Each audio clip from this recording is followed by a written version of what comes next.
Isabella Montgomery stood in the kitchen of her $15 million apartment, her hands trembling as she poured coffee into bone china cups, one pristine, one with a hairline crack along the rim. She stared at that crack, her breath catching. When had it broken? When had everything started breaking? Hello, friends. Welcome to our story. Before we start, please like this video and subscribe. Also, tell us in the comments, where are you watching from? Isabella. The voice cut through the morning quiet like a blade. Marcus Wellington III, tech billionaire, philanthropist, the man whose face graced magazine covers, stormed into the kitchen. His $5,000 suit was rumpled, his tie loose around his neck like a noose waiting to tighten. "You made weak coffee again," he said, voice dangerously calm. "Can't you do anything right?" Isabella forced a smile, the same smile she'd perfected over 3 years of marriage. "I'm sorry, let me make fresh." "Sorry?" Marcus laughed bitterly. "You're always sorry. My mother was right about you, small-town girl playing dress-up in my world."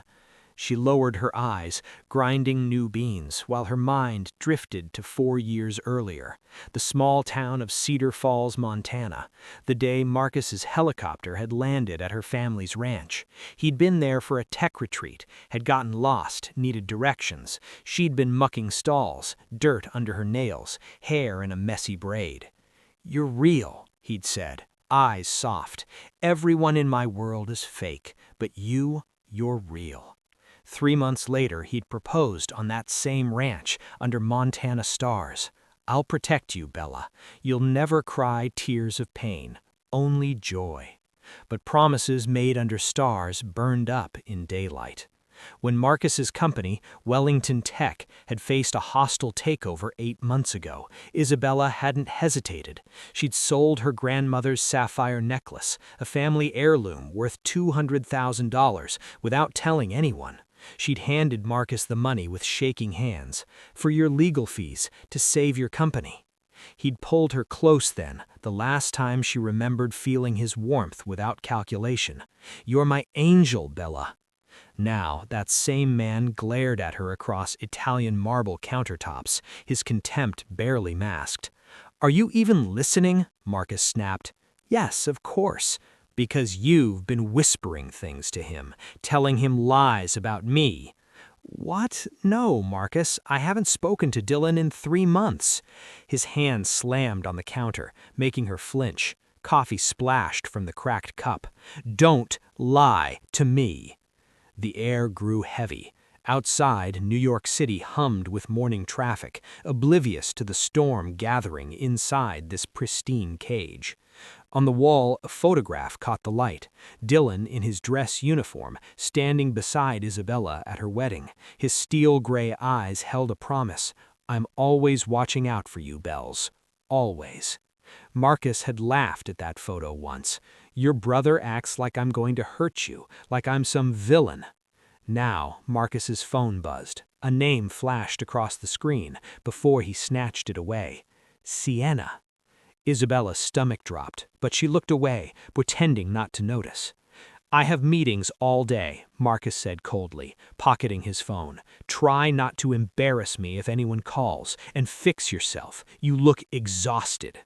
The door slammed behind him hard enough to rattle the frames on the walls. Isabella exhaled shakily, alone in their $15 million prison. She picked up the cracked cup, tracing the flaw with her finger. "Some things break so quietly," she thought. "You don't even hear them shatter until you're already bleeding." She walked to the floor-to-ceiling windows overlooking Central Park. Somewhere out there, life continued, real, messy, free. Her phone buzzed, an unknown number. Against her better judgment, she answered. "Isabella Montgomery?" "Yes?" "My name is Claire. I used to work for your husband. I need to warn you." The call disconnected. Isabella stared at her phone, heart pounding. She tried calling back. Number blocked. Behind her, a key turned in the lock. Too soon. Marcus wasn't supposed to be back for hours. But it wasn't Marcus who stepped through the door. A tall figure in military fatigues stood in the entrance, duffel bag over his shoulder, face weathered by war, but eyes still sharp with protective fury. "Dylan?" Isabella whispered, disbelieving. Her brother's expression was carved from granite. Surprise, deployment, and bells came straight from the base. His gaze swept the penthouse, taking in details she'd stopped seeing, the perfect order, the expensive emptiness, and her sister, too thin, too careful, too broken. "You weren't going to tell me, were you?" Dylan said quietly. Isabella opened her mouth to lie, to protect Marcus, to maintain the illusion.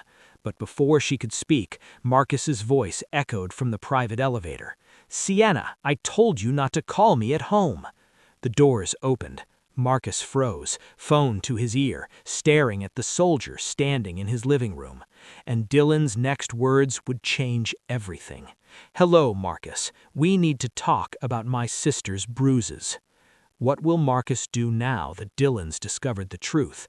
Will Isabella finally speak up? And who is the mysterious woman who called with a warning?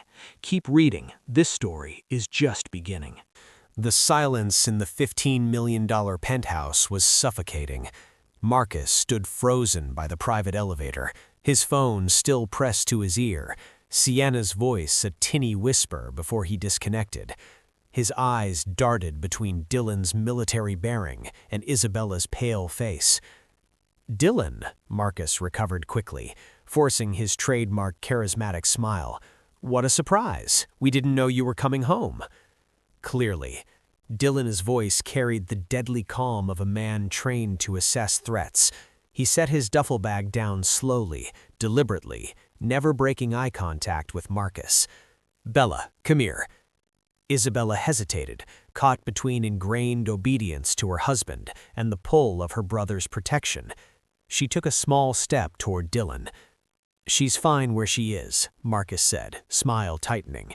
"Isabella, honey, your brother must be tired from his flight. Why don't you make him some of that coffee you just perfected?" The endearment sounded like ownership. Dylan caught it.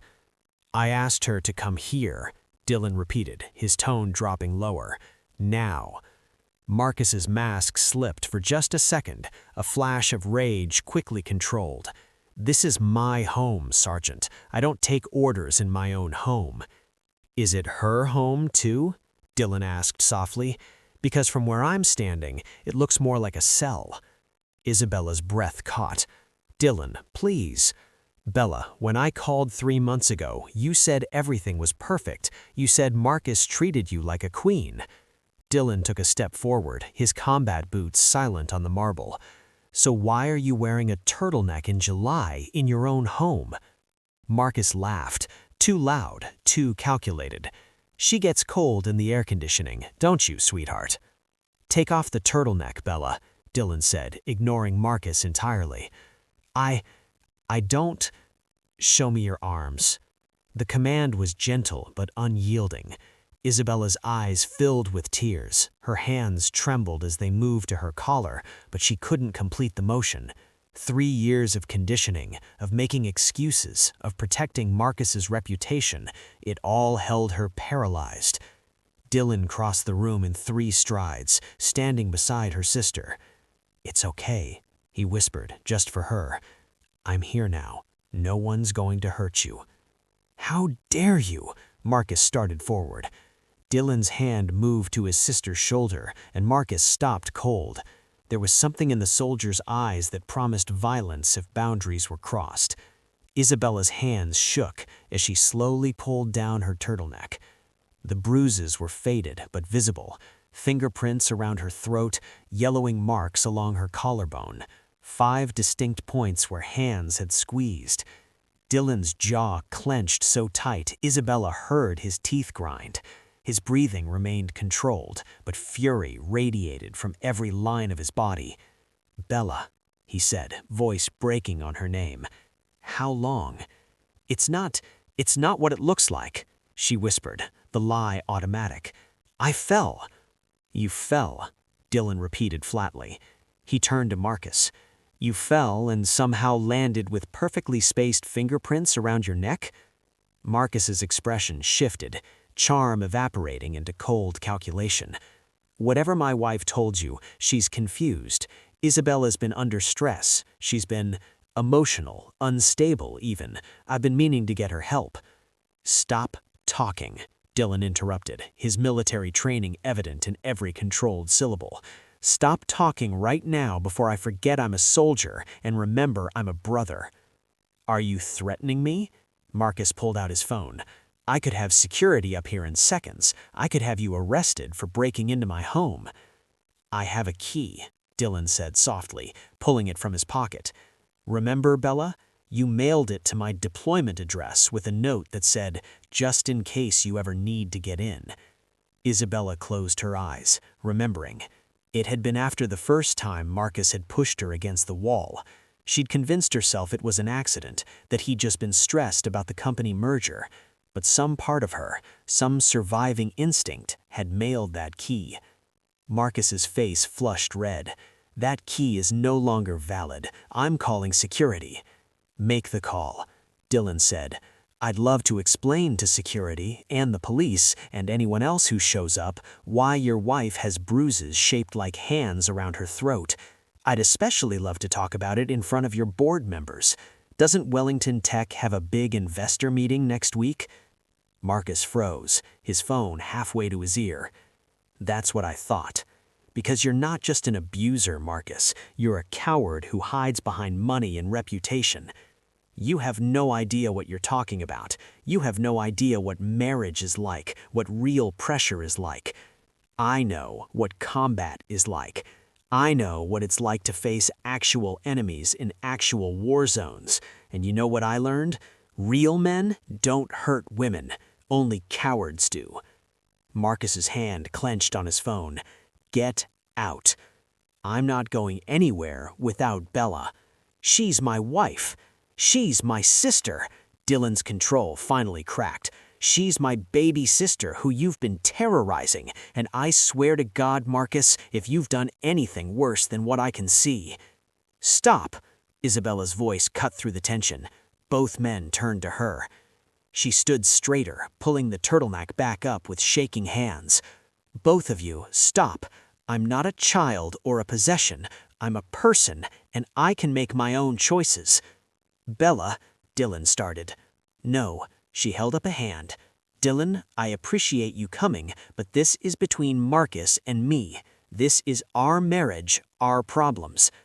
Abuse isn't a marital problem, it's a crime. Marcus seized the opening. See, she's fine, we're fine. We just need to work through some issues privately. The private elevator dinged. All three of them turned as the doors slid open.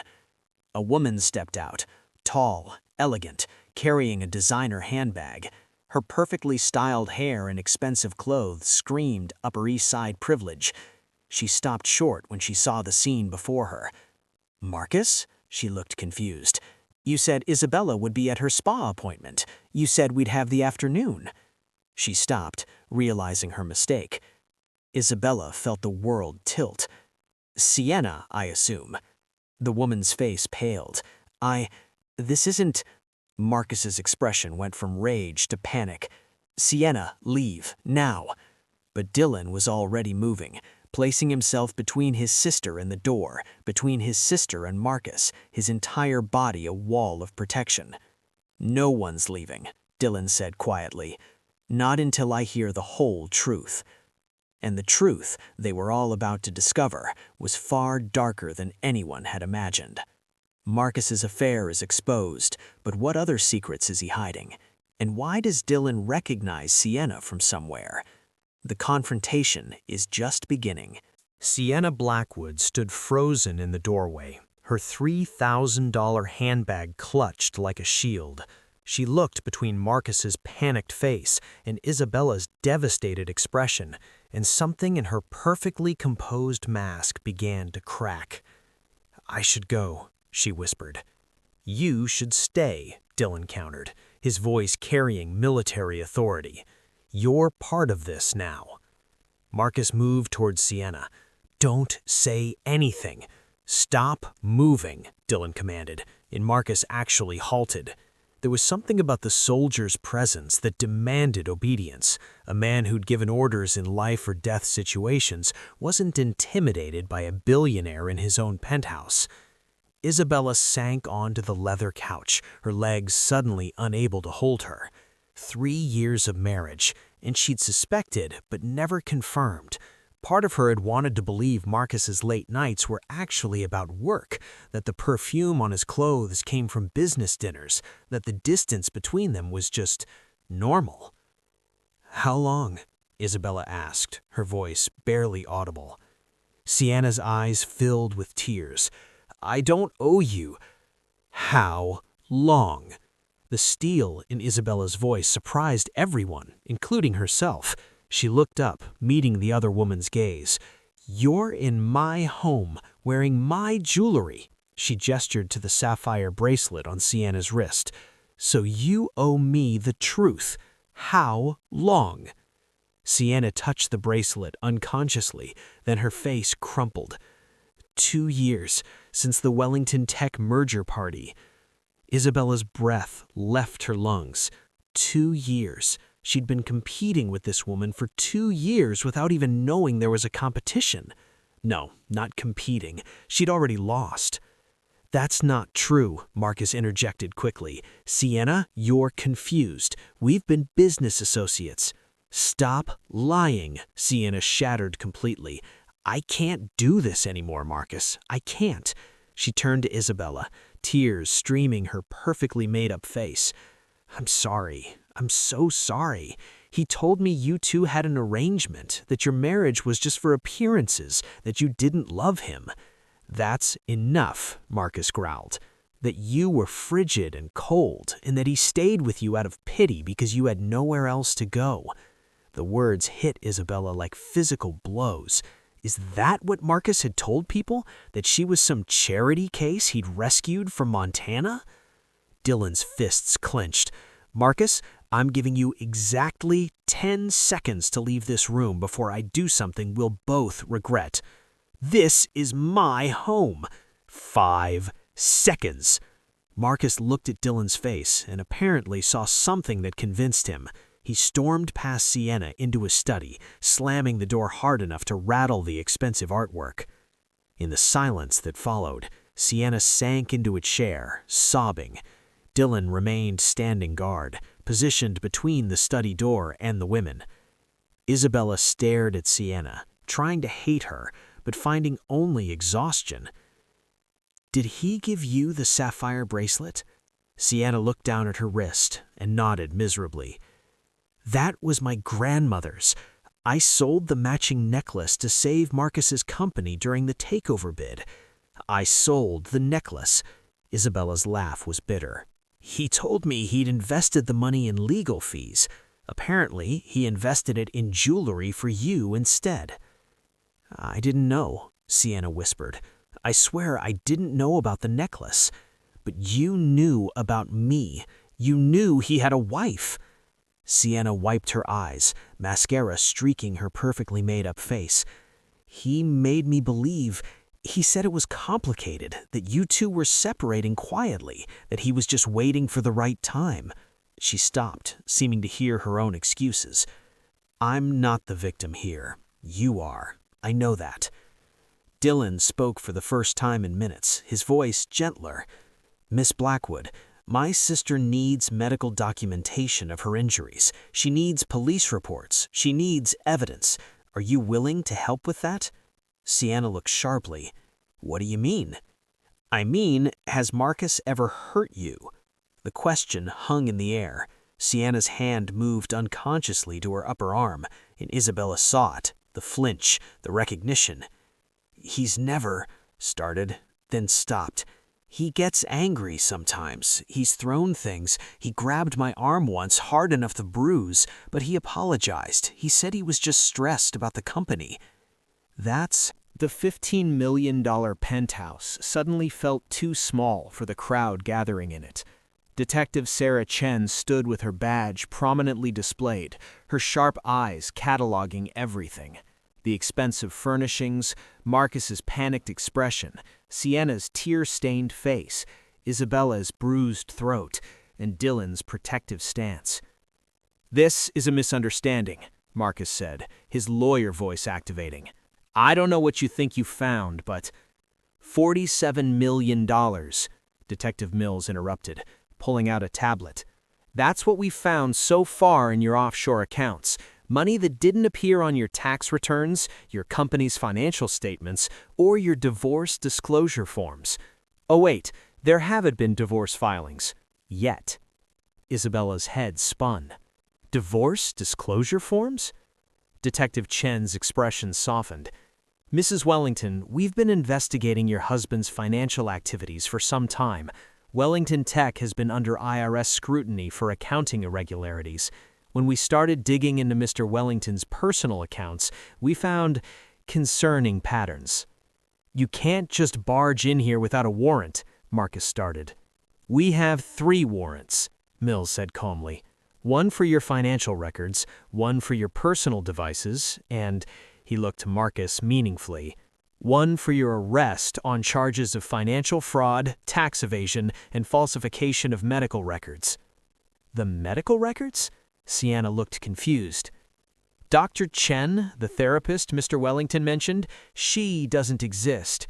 Well, she exists, but she's his college girlfriend from 20 years ago, who he's been paying $5,000 a month to create false psychiatric evaluations." Detective Chen pulled up a document on her tablet. "We traced the payments yesterday. She's already agreed to testify in exchange for reduced charges." Marcus's carefully constructed world began to crumbling in real time. His hand gripped the back of a chair, knuckles white. "But how did you—" Isabella started, then looked at Sienna. "The anonymous tip 2 weeks ago?" Sienna shook her head. "That wasn't me. I only called the tip line yesterday after I found out about the bruises." All eyes turned to Dylan, who remained expressionless. "Not me either. I just got off a plane from Afghanistan 3 hours ago." Detective Chen smiled slightly. "The tip came from an interesting source, Miss Claire Rodriguez, Marcus's former executive assistant." Marcus's face went red. "That bitch— Claire was fired for theft." "Claire was fired for refusing to falsify more documents," Mills corrected. "She kept copies of everything. Emails, memos, recorded conversations where you explicitly told her to create fake psychiatric reports for your wife. She's been cooperating with our investigation for 4 months." Isabella remembered the phone call from earlier. "Claire called me this morning. She tried to warn me." "She's been wanting to warn you for a long time," Chen explained, "but she was afraid. Mr. Wellington here has a history of threatening anyone who crosses him." She fixed Marcus with a hard stare. "Including his previous assistant, Catherine Moore, who we're currently trying to locate. Care to tell us where Ms. Moore is, Mr. Wellington?" "I have no idea. She quit." "She disappeared," Mills corrected, "after she threatened to go to the media about your offshore accounts. That was 18 months ago. We're treating it as a missing persons case now." The temperature in the room dropped. Isabella backed up until she hit the wall, her mind reeling. A missing woman? How much hadn't she known about the man she had married? Dylan moved beside his sister, solid and unwavering. "Bella, let's sit down." "I'm fine," she whispered, but she let him guide her to the couch anyway. Sienna had gone pale. "Catherine? Catherine Moore? Dark hair, about 30? She used to handle Marcus's personal accounts?" "You knew her?" Detective Mills asked sharply. "She called me once, about 6 months before she disappeared. She said," Sienna's voice shook, "she said I should be careful, that Marcus was dangerous. I thought she was just a bitter ex-employee." "She was a woman trying to protect others," Chen said quietly. "Her last known communication was a voicemail to her sister saying she was meeting with MY to discuss the truth coming out. She never came home that night." Marcus laughed, high, strained, breaking at the edges. "This is insane. You're accusing me of what exactly? Making a woman disappear? I'm a tech CEO, not a criminal." "You're both," Mills said flatly. "The question is whether you're just a financial criminal or something worse." "I want my lawyer. Right now, I'm not saying another word." "Smart choice," Chen agreed. Though I should mention we're also executing a warrant on your lake house in the Adirondacks, the one registered under your shell corporation, Nexus Holdings, the one where multiple people reported hearing arguments and seeing women matching Catherine Moore's description around the time she disappeared. Marcus's face went from red to white to gray. For the first time, he looked genuinely afraid. "You have the right to remain silent," Mills began, pulling out handcuffs. "Wait," Sienna jumped up. "I have something, evidence, on my phone." Everyone turned to her. She pulled out her iPhone with shaking hands. "Marcus gave me a key to the lake house. He said I could use it whenever I wanted. But one weekend when I went there, I found—" She scrolled through her photos, then held out her phone. The screen showed a photograph of a basement door, heavily padlocked. Another photo showed scratches on the concrete floor, as if something heavy had been dragged. A third showed a woman's watch, half hidden under a radiator. Uncovered. And this one involved Isabella's family in ways no one had suspected. Dylan's apartment in Brooklyn was exactly what Isabella expected. Small, tidy, sparse. A soldier's quarters, not a home. One bedroom, a pull-out couch in the living room, and a kitchen the size of Marcus's closet. But when Dylan unlocked the door and gestured her inside, Isabella felt something she hadn't felt in years. Safe. "It's not much," Dylan apologized, setting down her single suitcase, all she'd been allowed to pack from the penthouse. "But it's secure. 4th floor walk-up, only one entrance, and Mrs. Chen downstairs is a retired cop who notices everything." "It's perfect," Isabella said honestly. She walked to the window overlooking a tree-lined street, so different from the Manhattan skyline she'd watched from Marcus's tower. Here she could see a bodega on the corner, kids playing basketball in a fenced court, normal people living normal lives. Dylan came to stand beside her. "You don't have to pretend, Bells. Not with me." The nickname, the one only her family used, broke something loose inside her. Her vision blurred with tears. "I don't even know where to start. 3 years, Dylan. 3 years of making excuses, of telling myself it wasn't that bad, of believing his lies about therapy and my instability. How did I become that person?" "You didn't become anyone," Dylan said firmly. "You survived. That's what abuse does. It makes you question your own reality, makes you think the crazy one is you." She wiped her eyes. "When did you figure it out, that something was wrong?" Dylan was quiet for a long moment. "About 6 months into your marriage. You stopped calling. When I'd call you, Marcus would answer, say you were sleeping or shopping or at the spa. Always had an excuse. Then your emails changed, shorter, vaguer, like you were writing for an audience instead of your brother." "He monitored everything," Isabella said. "My phone, my computer, my schedule. He said it was because he worried about me, that New York was dangerous for someone from Montana. Isolating you from support systems, classic abuser tactic." He pulled his phone from his pocket. "I need to show you something. I've been hesitant, but you deserve to know." He pulled up an email thread and handed it to her. Isabella read, her breath catching. "From Dylan Stone to Captain Marcus Henderson, JAG Corps. Subject, Civilian Protective Order Request. Sir, I'm requesting guidance on obtaining a protective order for a civilian family member, my sister, whose husband shows signs of abusive behavior. I can't get confirmation directly from her due to spouse control of communications. Evidence is limited to observed behavioral changes in one overheard phone call. Need advice on legal options." The response came from someone named Captain Henderson. "Sergeant Stone, without direct testimony from the victim or physical evidence, civilian protective orders are nearly impossible to obtain. However, I recommend documenting everything, maintaining contact attempts, and preparing for rapid intervention if situation escalates. If you believe there's immediate danger, contact NYPD directly." The email was dated 8 months ago. "You were trying to help me," Isabella said, her voice breaking. "Even from Afghanistan, you were trying to help me." "I should have done more," Dylan said, his jaw tight. "I should have gone AWOL if I had to, gotten on a plane. You would have been court-martialed, and I would have denied everything anyway." Isabella handed back his phone. "Marcus was right about one thing. I had become good at lying, even to myself. Dylan's phone buzzed. He glanced at it, and his expression darkened. It's Detective Chen. They found something at the lake house. Catherine Moore? Isabella asked, her stomach dropping. No. Dylan read the message, then showed her. They found a surveillance system, cameras hidden throughout the house. Marcus was recording everything. Isabella felt sick. Everything? Dylan's voice was tight with controlled rage. Every room, including bedrooms. Chen says the recordings date back 5 years before you even met Marcus. 5 years? That meant other women, Isabella breathed. He recorded other women. Dylan nodded grimly. Chen wants you to come to the station tomorrow to identify any recordings that show abuse.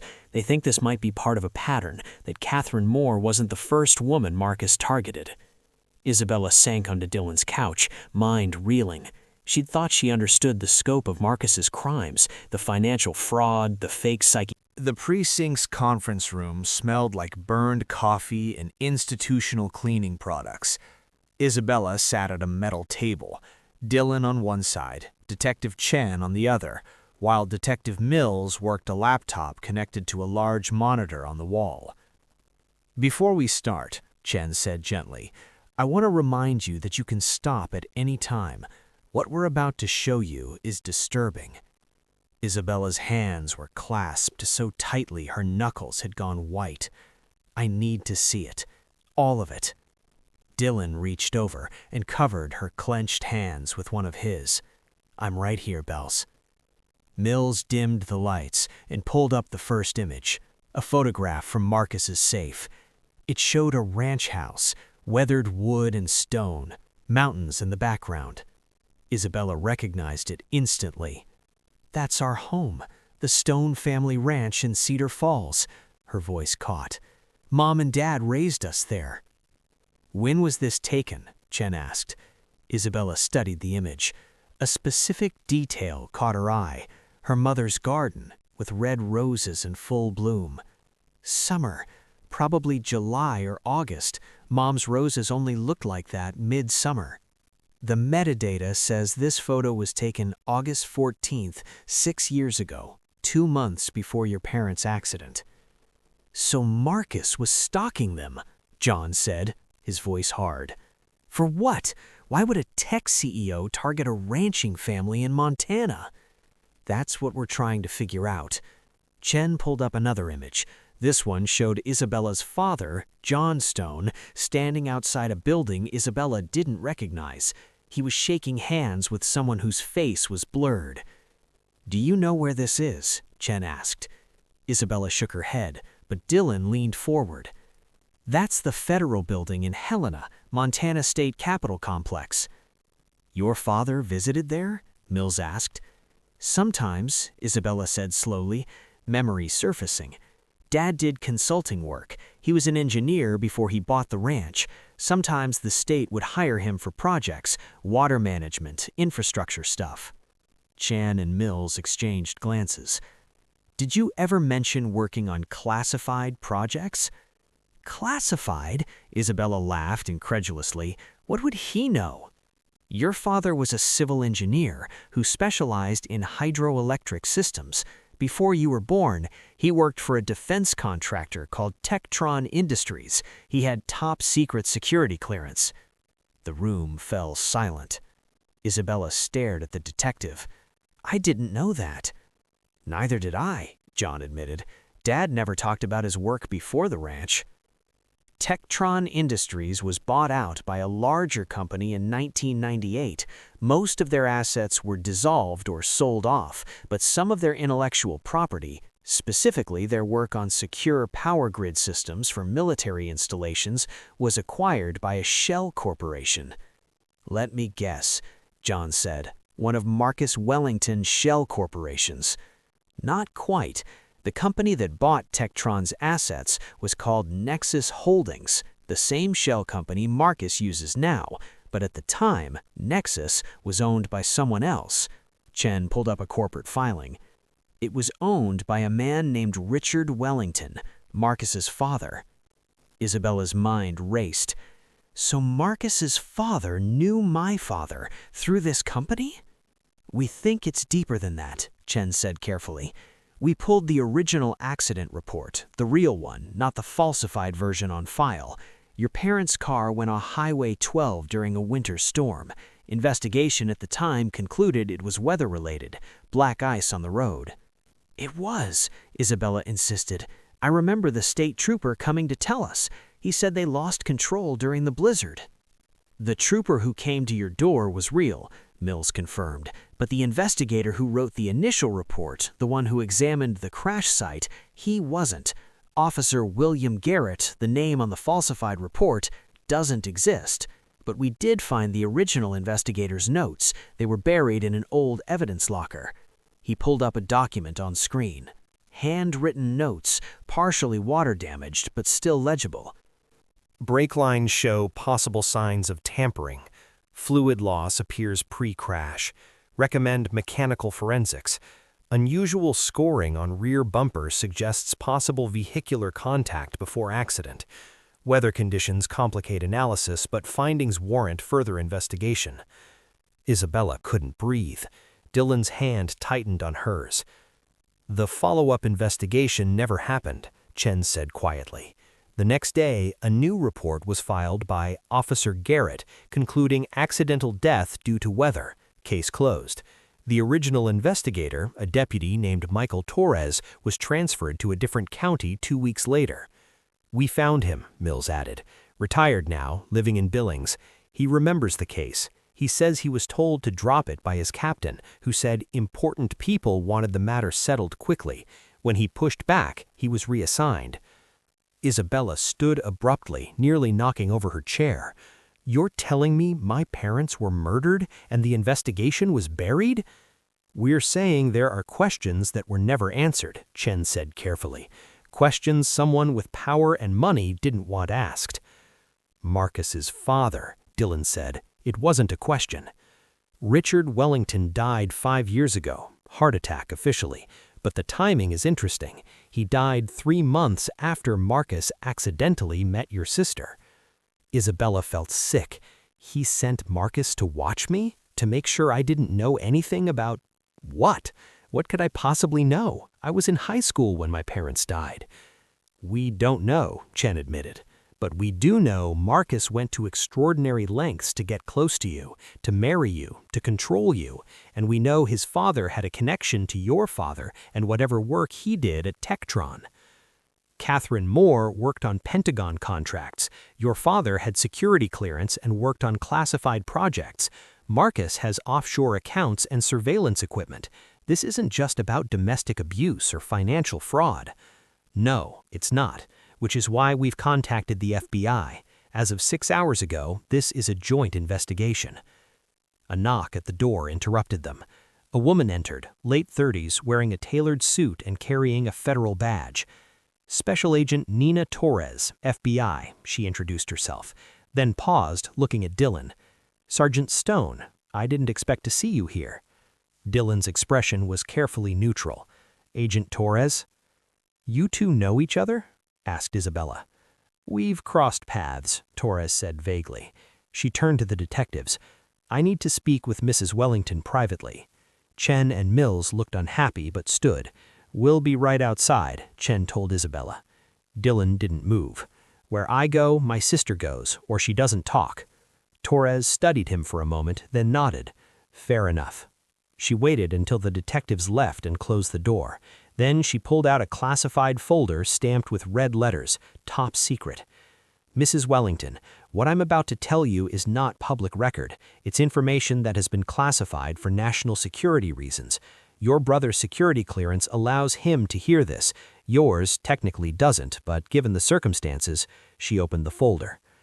Inside were photographs of Isabella's father, younger, in a suit, standing in what looked like a laboratory. More photos showed technical diagrams, blueprints for some kind of power system. In 1995, your father developed a prototype for what he called an uninterruptible power grid.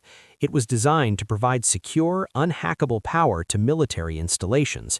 The encryption method your father developed was never patented. He kept the core algorithm in his head, refusing to write it down or file it properly. He told his employers he didn't trust the system, that he believed someone was trying to steal his work. Torres flipped to another document. 6 months later, Tektron Industries was bought out. Your father took his prototype and disappeared. He bought a ranch in Montana and never worked in engineering again. He was hiding, Dylan said slowly, from whoever wanted his work.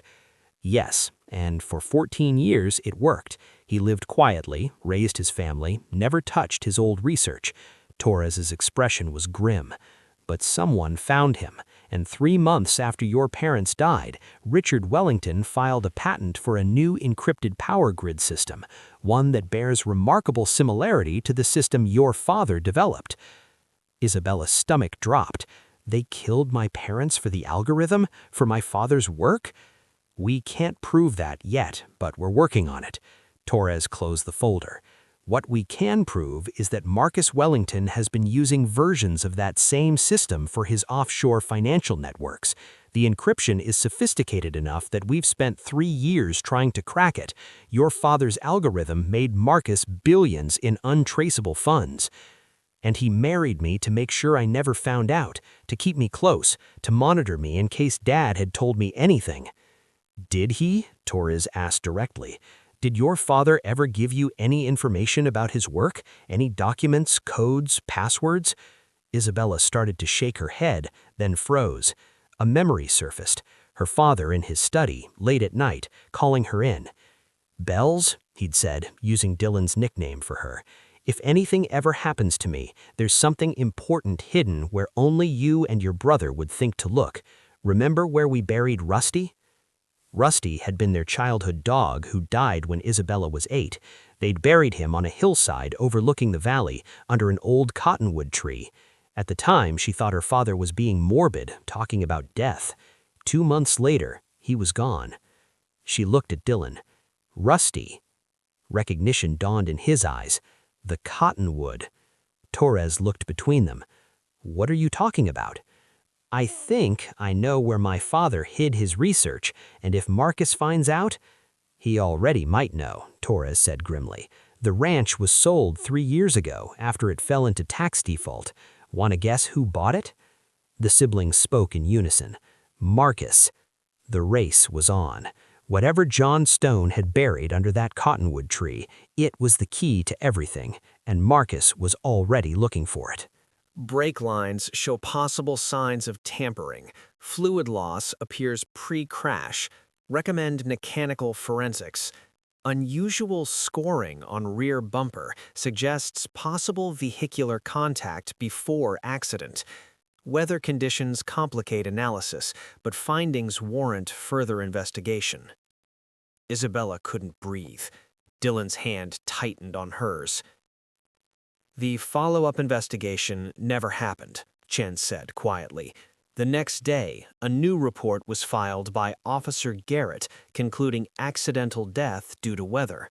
Case closed. The original investigator, a deputy named Michael Torres, was transferred to a different county 2 weeks later. We found him, Mills added. Retired now, living in Billings. He remembers the case. He says he was told to drop it by his captain, who said important people wanted the matter settled quickly. When he pushed back, he was reassigned. Isabella stood up abruptly, nearly knocking over her chair. You're telling me my parents were murdered and the investigation was buried? We're saying there are questions that were never answered, Chen said carefully. Questions someone with power and money didn't want asked. Marcus's father, Dylan said. It wasn't a question. Richard Wellington died 5 years ago. Heart attack, officially. But the timing is interesting. He died 3 months after Marcus accidentally met your sister. Isabella felt sick. He sent Marcus to watch me? To make sure I didn't know anything about... What? What could I possibly know? I was in high school when my parents died. We don't know, Chan admitted, But we do know Marcus went to extraordinary lengths to get close to you, to marry you, to control you, and we know his father had a connection to your father in whatever work he did at Tektron." Dylan stood, pacing the small room. Catherine Moore worked on Pentagon contracts. Isabella's father had security clearance and worked on classified projects. Marcus has offshore accounts and surveillance equipment. This isn't just about domestic abuse or financial fraud. No, it's not, which is why we've contacted the FBI. As of 6 hours ago, this is a joint investigation. A knock at the door interrupted them. A woman entered, late 30s, wearing a tailored suit and carrying a federal badge. "Special Agent Nina Torres, FBI," she introduced herself, then paused, looking at Dylan. "Sergeant Stone, I didn't expect to see you here." Dylan's expression was carefully neutral. "Agent Torres?" "You two know each other?" Isabella asked. "We've crossed paths," Torres said vaguely. She turned to the detectives. "I need to speak with Mrs. Wellington privately." Chen and Mills looked unhappy but stood. "We'll be right outside," Chen told Isabella. Dylan didn't move. "Where I go, my sister goes, or she doesn't talk." Torres studied him for a moment, then nodded. "Fair enough." She waited until the detectives left and closed the door. Then she pulled out a classified folder stamped with red letters. "Top secret." "Mrs. Wellington, what I'm about to tell you is not public record. It's information that has been classified for national security reasons. Your brother's security clearance allows him to hear this. Yours didn't technically, but given the circumstances..." She opened the folder.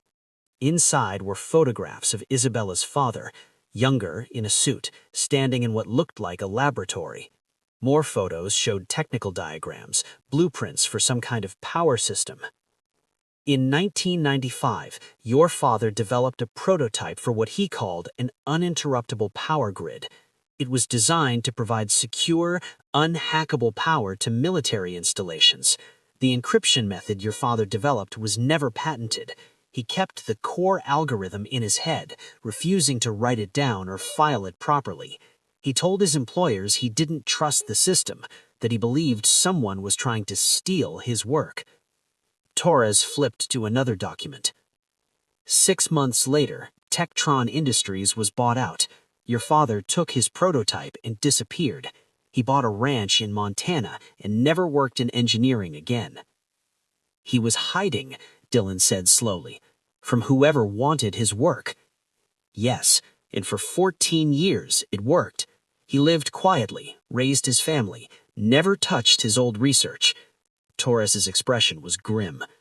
"But someone found him, and 3 months after your father and mother died, Richard Wellington filed a patent for a new encrypted power grid, one that bears remarkable similarity to the system your father developed." Isabella's stomach dropped. "They killed my parents for the algorithm, for my father's work." "We can't prove that, yet, but we're working on it." Torres closed the folder. "What we can prove is that Marcus Wellington has been using versions of that same system for his offshore financial networks. The encryption is sophisticated enough that we've spent 3 years trying to crack it. Your father's algorithm made Marcus billions in untraceable funds. And he married me to make sure I never found out? To keep me close? To monitor me in case Dad had told me anything?" "Did he?" Torres asked directly. "Did your father ever give you any information about his work? Any documents, codes, passwords?"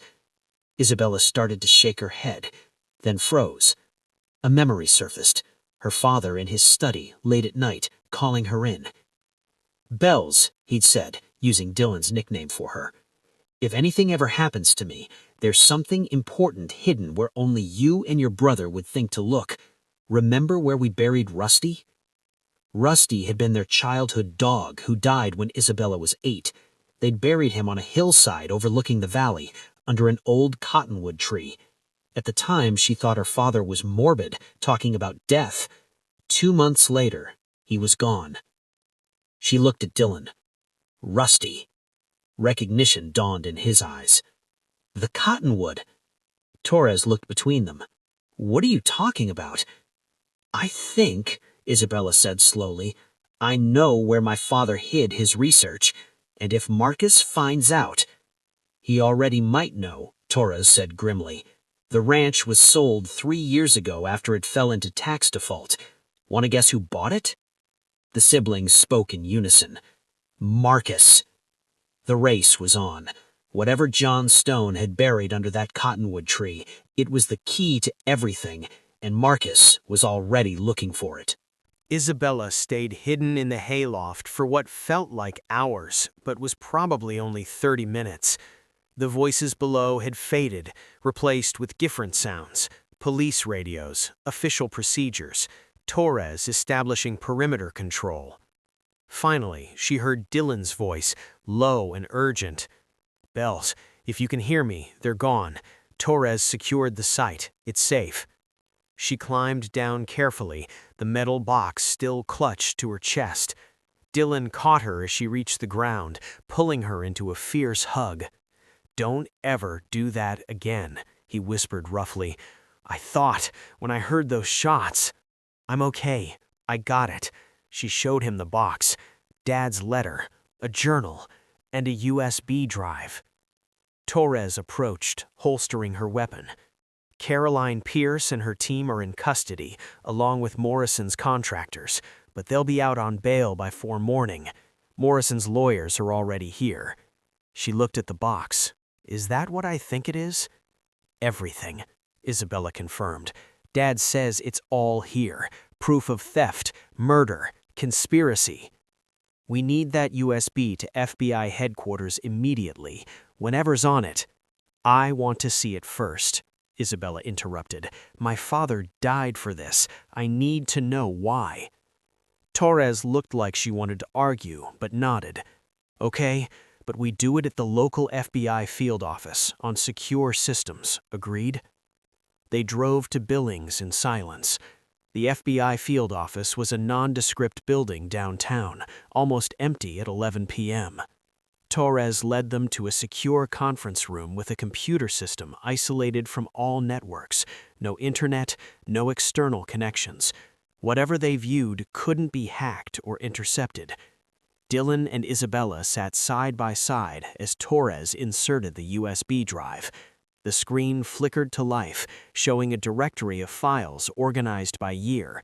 The oldest dated back to 1992. Start with the most recent, the one dated October 2019, 2 months before your parents died. Isabella clicked it. Her father's face appeared in a video file, looking exhausted and afraid. He was in his ranch study. She recognized the bookshelf behind him. "If you're watching this, I'm probably dead, and they probably made it look like an accident. Richard Wellington has been trying to acquire my encryption algorithm for 25 years. He's offered me millions, threatened me, tried to steal it, but I've always refused because I know what he'll use it for. Money laundering, arms dealing, financing operations that the U.S. government can't officially support. My algorithm makes funds completely untraceable." On screen, John Stone rubbed his tired face. 3 weeks ago, Wellington made a new threat. He said if I didn't cooperate, he'd go after my family. I didn't believe him until I found surveillance equipment in my truck. Someone's been watching us, following Isabella to school, following Dylan to the base before his deployment. They know everything about us. Isabella's hand found Dylan's, gripping tight. "So, I'm taking insurance. I'm documenting everything. Every meeting with Wellington, every threat, every piece of evidence showing what Tektron really was. A front company for illegal operations disguised as defense contracts. The files on this drive include financial records, recorded conversations, and testimony from Catherine Moore." Dylan and Isabella exchanged sharp glances. Catherine Moore, Marcus's missing assistant. Catherine worked at Tektron before it was dissolved. She kept copies of classified documents showing how Wellington diverted military funds into private accounts. She came to me 6 months ago, scared, saying Marcus Wellington was asking questions about me. She said Marcus was being groomed to take over his father's operations, that Richard was dying and needed a successor. She wanted to go to the FBI, but she was terrified. I convinced her to give me the documents instead, promised I'd keep her safe. Her father's image looked haunted. I failed her. Catherine disappeared 3 weeks ago, same time Wellington started threatening my family. I don't think that's a coincidence. The video shifted to show documents, pages of financial records, emails, photographs. Torres leaned forward, studying them intently. This is incredible. These are Pentagon fund transfers from the 1990s, showing systematic theft, millions diverted into shell companies. If this is legitimate, it is, Isabella said firmly. My father wouldn't lie. The video continued. My final message is for my children. Isabella, Dylan, I'm sorry I brought this danger to our door. I should have gone public years ago, should have been braver. Instead, I hid, and now you're paying the price. The algorithm you need is in my journal, written in the code I taught you, Bells. Remember the cipher we used for your diary when you were 12? Same system. Use it to protect yourselves if you need to. Her father's eyes were wet. I love you both. Take care of each other. And don't let Wellington win. The truth matters more than my life ever did. The video ended. The room was silent except for the hum of the computer. Isabella's tears flowed freely now. Dylan's jaw was clenched so tight it looked painful. Torres cleared her throat. I need to see the rest. All of it.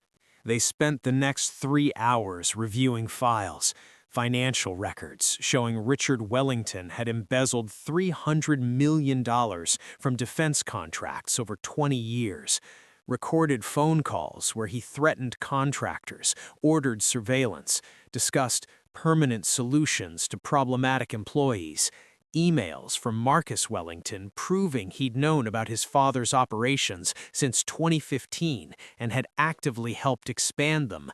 And then, the most damning file, video footage from the Lake House surveillance system, not the recordings Marcus made, recordings someone made of Marcus, footage showing him meeting with Caroline Pierce, with Morrison security contractors, planning how to handle Catherine Moore's disappearance, discussing how marrying Isabella would neutralize the Stone family threat. He married me as a strategic move, to keep me close, to make sure I never looked too deeply into my parents' death.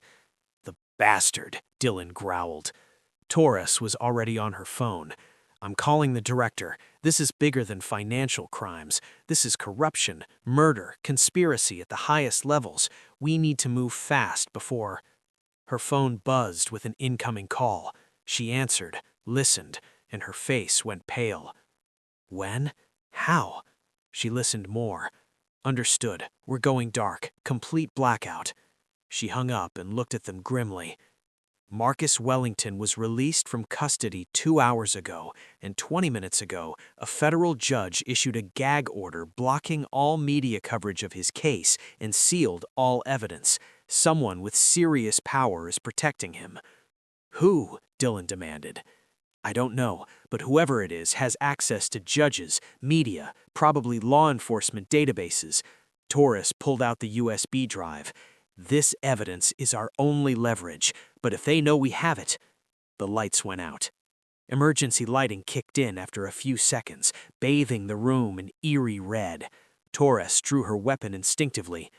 That's not a power failure, Dylan said. Someone cut the main lines. From somewhere in the building, they heard glass breaking, multiple entry points.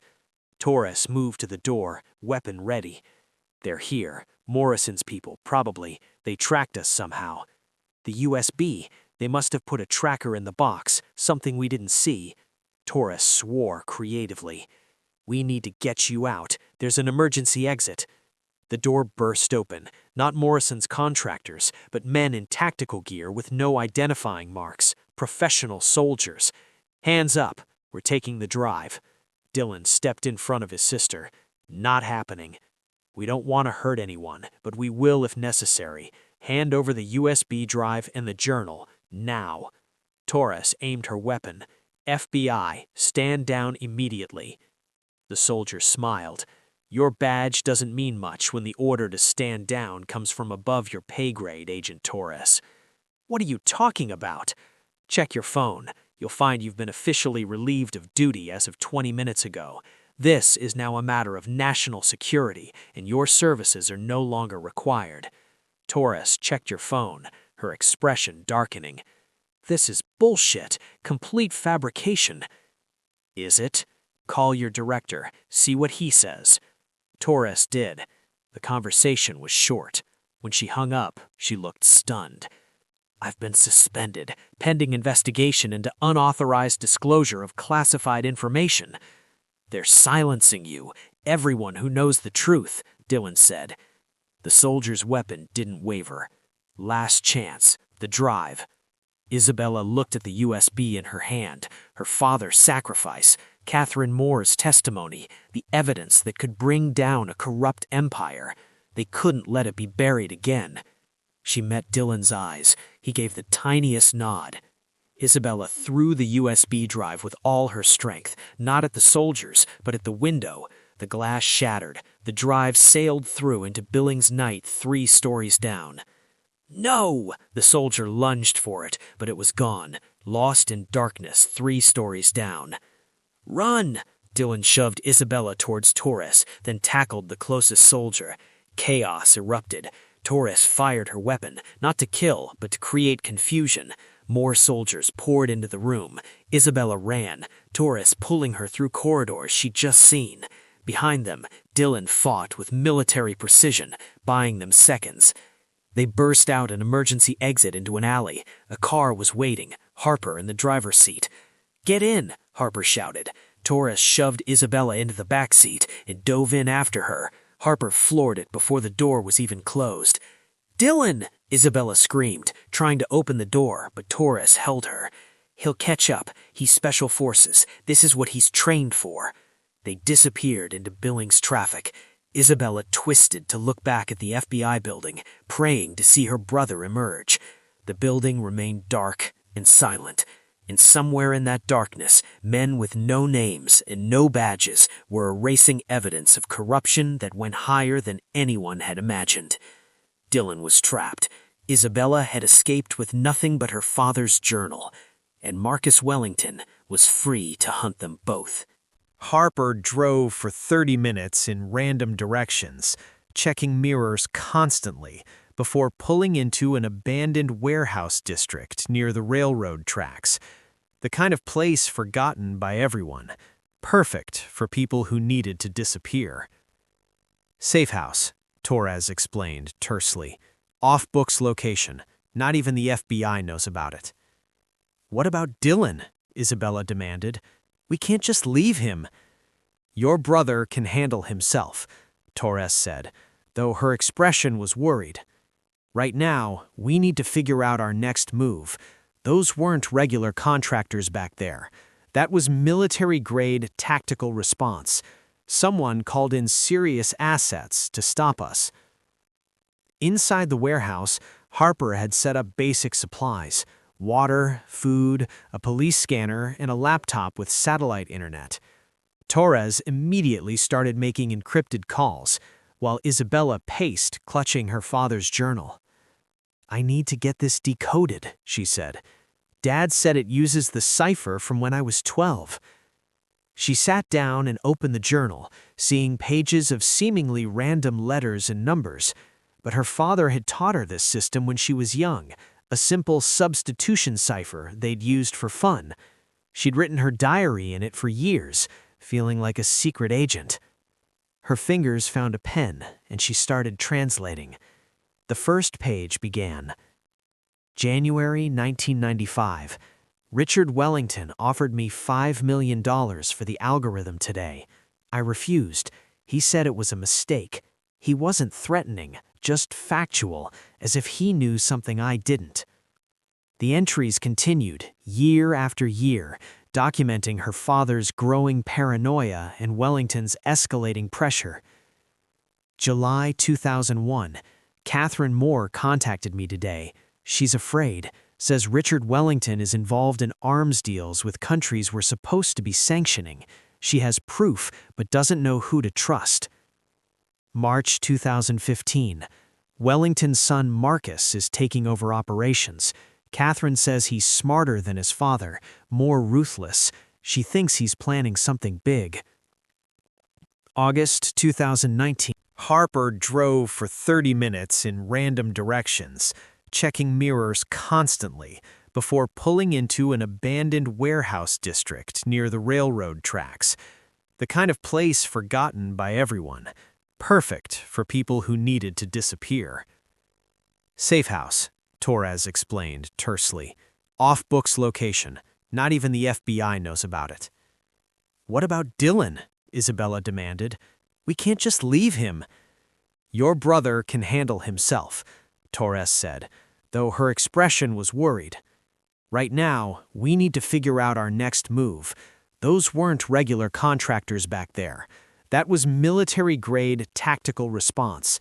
Someone called in serious assets to stop us. Inside the warehouse, Harper had set up basic supplies: water, food, a police scanner, and a laptop with satellite internet.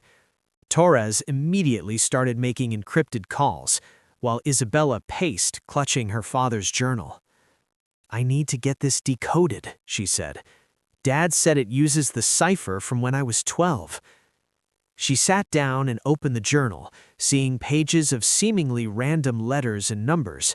But her father had taught her this system when she was young, a simple substitution cipher they'd used for fun. She'd written her diary in it for years, feeling like a secret agent. Her fingers found a pen, and she started translating. The first page began. January 1995. Richard Wellington offered me $5 million for the algorithm today. I refused. He said it was a mistake. He wasn't threatening, just factual, as if he knew something I didn't. The entries continued, year after year, documenting her father's growing paranoia and Wellington's escalating pressure. July 2001. Catherine Moore contacted me today. She's afraid, says Richard Wellington is involved in arms deals with countries we're supposed to be sanctioning. She has proof, but doesn't know who to trust. March 2015. Wellington's son Marcus is taking over operations. Catherine says he's smarter than his father, more ruthless. She thinks he's planning something big. August 2019. Someone was in our house. Nothing taken, but things moved. They were looking for something. I've decided to hide the USB and write this journal as backup. If they find one, maybe they won't look for the other. The final entry was dated 3 days before her parents died. October 2019. Richard Wellington called today, said he knew about the USB, knew I'd recorded everything. He made a final offer, $50 million and guaranteed safety for my family if I hand over the algorithm and destroy all evidence. I refused. He said, "Your children will pay for your stubbornness." Then he laughed and hung up. I'm taking the family car to the mechanic tomorrow to have everything checked. Can't be too careful. Isabella's hands trembled. The car. Her father had been careful, had suspected something, but it hadn't been enough. Torres's phone buzzed. She answered, listened, and relief flooded her face. Thank God. Where are you? She put it on speaker. Dylan's voice came through, rough but alive. About 2 miles from your location. I had to go off-grid to lose them. 3 blocks east of the old railroad depot. Stay there. We're coming to get you, Torres said. 20 minutes later, Dylan climbed into the warehouse, bruised but functional. Isabella ran to him, checking him for injuries. I'm fine, Bells, Dylan assured her, but we've got problems. Those soldiers weren't trying to kill me. They were trying to capture me. They wanted me alive for questioning. They kept asking where you had gone, whether you'd made copies of the files. Did they say who sent them? Torres asked. No, but their equipment was high grade. Same gear I've seen in classified operations. This isn't private security. This is government-sanctioned." The room fell silent as the implications sank in. "How high does this go?" Isabella whispered. Torres rubbed her face. "I made some calls, pulled in favors from people I trust. The picture that's emerging is disturbing. Richard Wellington wasn't just a corrupt CEO. He was connected to off-books intelligence operations, black budget programs that officially don't exist." "What kind of programs?" Dylan asked sharply. "The kind that topple foreign governments, fund rebel groups, move money for operations Congress would never approve. Your father's algorithm wasn't just for hiding wealth, it was for financing covert wars." Isabella felt sick. "And now Marcus has it? Marcus has the algorithm?" "We think so. When Richard died, Marcus inherited everything, including the encrypted networks his father built. But there was a problem. The algorithm needed periodic updates, security patches that only your father knew how to create. That's why Marcus targeted you. He was hoping your father had taught you, or that there were clues in your family possessions." The journal, Isabella realized. Dad put the algorithm in here, in code. She flipped frantically through the pages until she found it, a section near the end filled with what looked like random mathematical notations, but she recognized the pattern. It was the same type of encryption her father had taught her. "I can decode this," she said, "but I'll need time in a computer." Harper pulled his laptop over. "Use mine. It's not connected to any network, so it's secure." Isabella worked for 2 hours, translating her father's code, while Torres and Dylan planned their next moves. Finally, she had it, a complete breakdown of the encryption algorithm, along with her father's notes on its vulnerabilities. "Dad built in a back door," she said, almost laughing with relief. "He knew someone might steal it eventually, so he created a kill switch, a way to completely shut down any system using the algorithm." Torres leaned forward. "Can you activate it?" "If I can get access to a system using the encryption, yes, but I'd need to be physically connected. The backdoor won't work remotely." "Wellington Tech headquarters," Dylan said. "Marcus's main servers. They have to be using the algorithm for his offshore networks." "That's suicide," Torres protested. "The building will be crawling with security, especially now that Marcus knows we have this information." "Then we need a distraction," Dylan said, his tone making it clear he was in mission planning mode. "Something big enough to draw attention away from the servers." "Like what?" Harper asked. Dylan smiled grimly. "Like going public. All of it. The files, the evidence, the connection to Black Ops programs. We leak it everywhere to the media simultaneously." Torres shook her head. "They'll shut down every outlet, issue gag orders, claim national security." "Not if we do it right. Not if we send it everywhere at once. Major papers, TV networks, foreign journalists, social media. Make it impossible to contain." Dylan looked at his sister. "Bells, can you do that? Can you package everything from the USB and the journal into something the media can understand?" "Yes, but we don't have the USB anymore. I threw it out the window, remember?" "About that," Harper said quietly. He reached into his jacket and pulled out a familiar device. Everyone stared. "When you threw it," Harper explained, "I saw where it landed. While you all were making your dramatic escape, I circled back and found it in the bushes, figured it might be important." Torres looked like she wanted to kiss him. "Harper, you're getting a commendation if we survive this." "Let's focus on the surviving part first," Dylan said.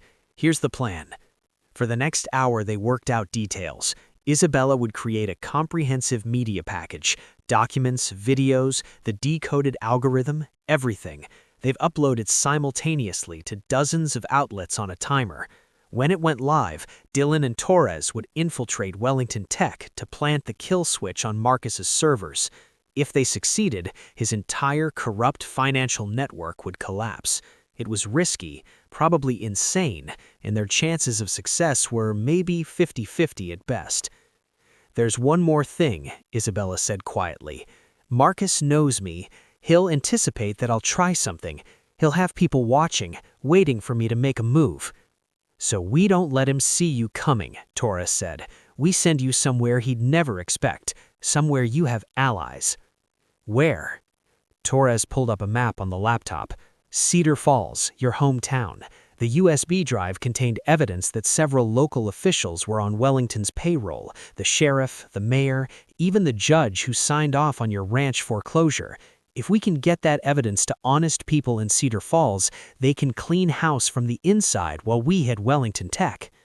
Who can we trust there? Isabella asked. Dylan answered. Deputy Michael Torres, the one who tried to investigate Mom and Dad's accident. He's retired now, but he never forgot. I called him from the FBI building before everything went sideways. He wants to help. Torres, Isabella noted. Any relation? Agent Nina Torres smiled slightly. My uncle. He's the one who told me about the Stone family case years ago. When your name came up in the investigation, I recognized it. That's partly why I've been so invested in bringing Marcus down. My uncle never forgave himself for backing down when they silenced his investigation. The pieces were falling into place. A plan was forming. Risky, but possible. When do we move? Isabella asked. Dylan checked his watch. 36 hours. That's how long we have to prepare the media package, coordinate with Michael Torres in Cedar Falls, and plan the infiltration of Wellington Tech. After that, Marcus's lawyers will have buried so much of the evidence under legal orders that we won't be able to touch it. 36 hours, Isabella repeated. 3 years of abuse, manipulation, and lies coming down to a day and a half. Torres's phone buzzed again. She checked it and cursed. Marcus just held a press conference. He's claiming he's the victim of a conspiracy, that his estranged wife and her brother are trying to extort him with fake evidence. He's filing lawsuits, has 5 prominent character witnesses vouching for him, and somehow he's already on 3 major news networks denying everything. They pulled up the live stream on Harper's laptop. Marcus looked composed, sympathetic, wearing his most charming smile. Isabella's stomach turned watching him perform. He's rewriting the narrative, making me the villain. Let him, Dylan said. In 36 hours, when the truth goes public, every word he just said will destroy his credibility. The bigger the lie, the harder the fall. Torres nodded. He's giving us rope to hang him with. Every sympathetic interview, every character witness, they'll all look like accomplices when the real story breaks. Assuming we succeed, Harper pointed out. If we fail, he wins, completely. Isabella looked at the faces around her. Her brother, an FBI agent willing to risk her career, a junior agent who'd already saved their lives once. They were betting everything on a plan that could easily go wrong. Then we don't fail, Isabella said firmly. My father died for this. Catherine Moore died for this. We finish what they started. The countdown had begun. 36 hours to bring down an empire built on corruption and blood. Win or lose, nothing would ever be the same. 24 hours before the planned exposure, Isabella sat surrounded by laptops, documents, and cold coffee. She'd barely slept, assembling the media package that would either bring down Marcus Wellington or get them all killed. The package contained 127 pages of financial records showing embezzlement, 43 recorded phone calls with illegal content, 18 videos from the lake house surveillance, her father's testimony from the USB, Catherine Moore's original Pentagon documents, the decoded encryption algorithm with backdoor details, photographs of Marcus with known criminals and corrupt officials. She'd written a 10-page summary that read like a thriller but was meticulously sourced. Every claim had evidence. Every accusation had proof. It's ready, she announced. Dylan looked over her shoulder, scanning the documents. This is good, Bells. Really good. Professional-level investigative journalism. I used to want to be a reporter before I met Marcus. He convinced me I wasn't smart enough, that I should focus on being a good wife instead. He smiled bitterly. Guess he was wrong. Torres entered with Agent Harper and an older man Isabella didn't recognize, late 60s, weathered face, wearing a sheriff's deputy uniform from 30 years ago. Michael Torres, the man introduced himself, shaking Isabella's hand. I'm sorry about your parents. Should have fought harder to investigate their deaths. You tried, Isabella said. That's more than most people did.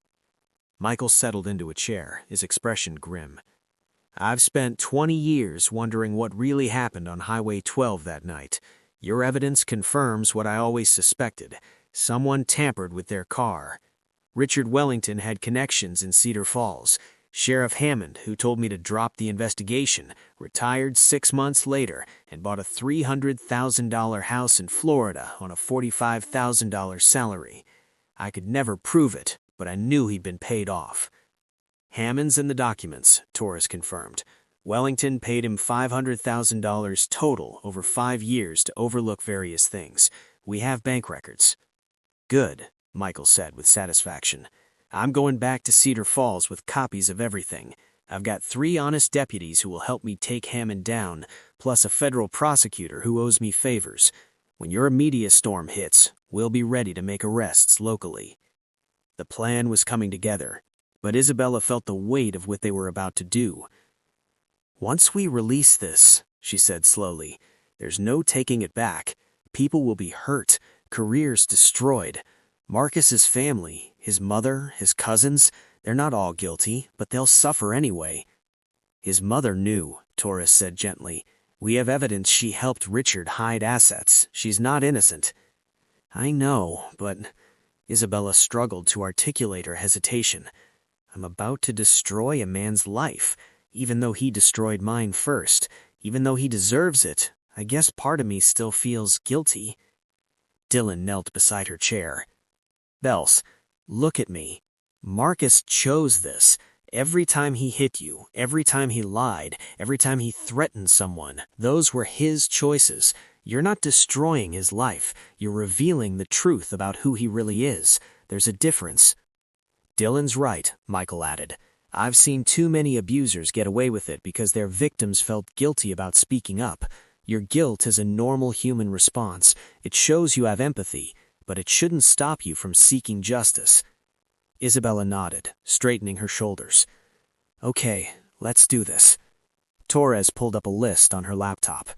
I've identified 17 media outlets that are likely to run this story. Major newspapers, TV networks, reputable online journalists. We'll send the package simultaneously to all of them at exactly 6 a.m. Eastern tomorrow. That's prime morning news time. By 7 a.m., this'll be everywhere. And that's when Dylan and I infiltrate Wellington Tech, Hans Barber said, reviewing building schematics on his tablet. While Marcus is busy responding to media inquiries, we slip in through the service entrance. Marcus's IT director is someone Torres turned. He'll get us access to the server room. What about Marcus himself? Where will he be? According to his public schedule, he's giving a speech at a tech conference in Boston tomorrow morning. That's why the timing works. He'll be trapped in front of cameras when the story breaks. By the time he can do damage control, we'll have already activated the kill switch on his servers. What happens when the kill switch activates? Michael asked. Isabella explained. Every system using my father's encryption algorithm will experience catastrophic failure. Bank accounts will freeze, transactions will reverse. The entire network Marcus built for dirty money will collapse permanently. It can't be rebuilt because the vulnerability will be public knowledge. How much money are we talking about? Michael asked. Best estimate? $3.2 billion across various accounts and networks worldwide, Torres said. Most of it stolen or laundered. When it freezes, law enforcement agencies from a dozen countries will be able to trace it back to its sources. And Marcus will be broke, Dylan said with satisfaction. Not completely broke. He still has legitimate assets, but his illegal empire will be destroyed. Torres looked at Isabella. Are you ready for the fallout? This is going to be international news. Your face will be everywhere. Your story will be dissected by millions of strangers. Isabella thought about 3 years of silence, 3 years of making herself small, 3 years of being Marcus Wellington's perfect wife. No more. I'm ready, she said firmly. They spent the next hour finalizing details, rehearsing contingencies, preparing for things to go wrong. At midnight, they finally broke for sleep, or tried to.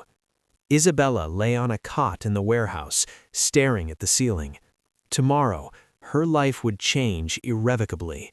She thought about Marcus, probably sleeping peacefully in some expensive hotel, confident that his lawyers and money would protect him. She thought about her parents, buried in Cedar Falls under the Montana sky. She thought about Catherine Moore, still missing, probably dead. So many people had been hurt by Marcus Wellington's greed and cruelty. Tomorrow, that ended. Her phone buzzed, a disposable burner Torres had given her. Unknown number. She almost didn't answer, but something made her. Hello? Heavy breathing. Then, Isabella, it's Sienna. Isabella? She sat up. Sienna, how did you get this number? I still have contacts, people who helped Marcus, who are afraid now that things are falling apart. Sienna's voice was shaking. I need to tell you something. About the lake house, about Catherine. Isabella's pulse quickened. What about her? She's alive. The words hung in the air like a miracle.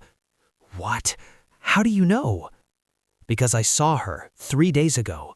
Marcus has been keeping her there, not in the basement where I took those photos, somewhere else, a locked room in the old caretaker's cottage. I didn't know until I went back looking for... It doesn't matter why I was there, but I saw her through a window. She looked terrible, but she was alive. Isabella's hands trembled. Did you call the police? I was afraid. Marcus has people everywhere, people who would hurt me if they knew I was talking. But then I saw the news, saw you were still fighting him, and I realized I can't stay silent. Catherine needs help, now, before Marcus realizes the truth is coming out. Where exactly is she? Isabella demanded. Sienna gave detailed directions. The cottage was 1/2 mile from the main lake house, hidden by trees, easy to miss. I'm texting you photos now, proof that she's there. And Isabella, I'm sorry for everything. I was selfish and stupid, and I let Marcus make me into someone terrible. But maybe I can help fix this. Maybe saving Catherine is how I start making things right. Sienna, where are you now? Somewhere safe. I'm gonna disappear for a while. Let this blow over, but I had to tell you about Catherine first. A pause. Good luck tomorrow. Destroy him. The line went dead. Isabella immediately woke Torres and Dylan, showing them Sienna's photos. Sure enough, through a cottage window, a woman's face was visible, gaunt, terrified, but unmistakably alive. We need to add this to the media package, Isabella said. Proof that Marcus kidnapped Catherine, that she's being held prisoner right now. More than that, Dylan said, already grabbing his gear. We need to get her out, tonight. Torres checked her watch. It's a 5-hour drive to the lake house. If we leave now, we can get there by 5 a.m., extract Catherine, and still make it back for the 6 a.m. media release. That's cutting it incredibly close, Harper warned. Do we have a choice? Dylan asked. If we wait, Marcus might move her, or worse, this might be our only chance. Isabella felt the plan shifting, becoming more complicated, more dangerous. But Dylan was right. They couldn't leave Catherine Moore to suffer one more day in that cottage. Let's go, she decided. Within 10 minutes, they were in Torres's SUV, racing through the night toward the Adirondacks and the lake house where Marcus Wellington's darkest secrets waited. Behind them, the media package sat on Harper's laptop, scheduled to release in 6 hours. The countdown had begun, and there was no stopping it now. Catherine Moore was alive, but for how long? Can Isabella's team rescue her before Marcus realizes what's happening? And what other horrors wait at the lake house? Dawn was still an hour away when Torres's SUV rolled to a stop 2 miles from Marcus's lake house. The Adirondack wilderness was silent except for wind through pine trees and the distant call of a loon on the water. Dylan checked his weapon, moving with the practiced efficiency of hundreds of missions. Harper and I go in first, clear the perimeter, locate Catherine, assess threats. Torres, you stay with Isabella at the fallback position. I'm coming with you. Bells. She knows my voice. She knows my face from the investigation. If she sees armed men breaking in to where she's being held, she'll panic. But if she sees me, she'll know it's a rescue. Dylan wanted to argue, but he knew she was right. Fine, but you stay behind us at all times, and if I tell you to run, you run. Understood? Isabella nodded. They approached through the forest, using trees for cover. The lake house loomed ahead, dark, seemingly empty, but appearances could deceive. Marcus was too careful to leave an asset like Catherine unguarded. Harper spotted them first through thermal imaging. 2 guards, one on the main house porch, one patrolling between the house and the cottage, both armed. Professional security? Dylan asked. Looks like it. Trained movements, aware of their surroundings. Dylan considered options. We can't risk shots. Too loud, might alert others we haven't seen. Close quarters takedown. He and Harper moved like ghosts through the pre-dawn darkness. Isabella watched from behind a tree, her heart hammering as her brother approached the first guard from behind. One smooth motion, arm around the throat, controlled pressure until the man went limp. Harper did the same with the second guard moments later. Clear. Dylan's voice came through the radio Torres had given Isabella. Moving to the cottage. The caretaker's cottage looked abandoned, windows dusty, paint peeling, but a heady new padlock on the door told a different story. Dylan picked it in under a minute, and they entered carefully. The smell hit Isabella first. Unwashed body, fear, desperation. A woman's voice called out weakly from upstairs. "Who's there?" "Catherine Moore. My name is Isabella Stone. We're here to help you." Silence. Then, "Stone? Like John Stone?" "He was my father." A door creaked open upstairs. Catherine appeared at the top of the stairs, thin, pale, her hair matted, wearing clothes that looked weeks old, but her eyes were sharp, alert, alive. "Your father," her voice cracked. Did the algorithm survive?" "Yes. Everything you and my father documented, it all survived. We're going public with it in 4 hours." Catherine's legs gave out. She sank to the floor, tears streaming. Thank God.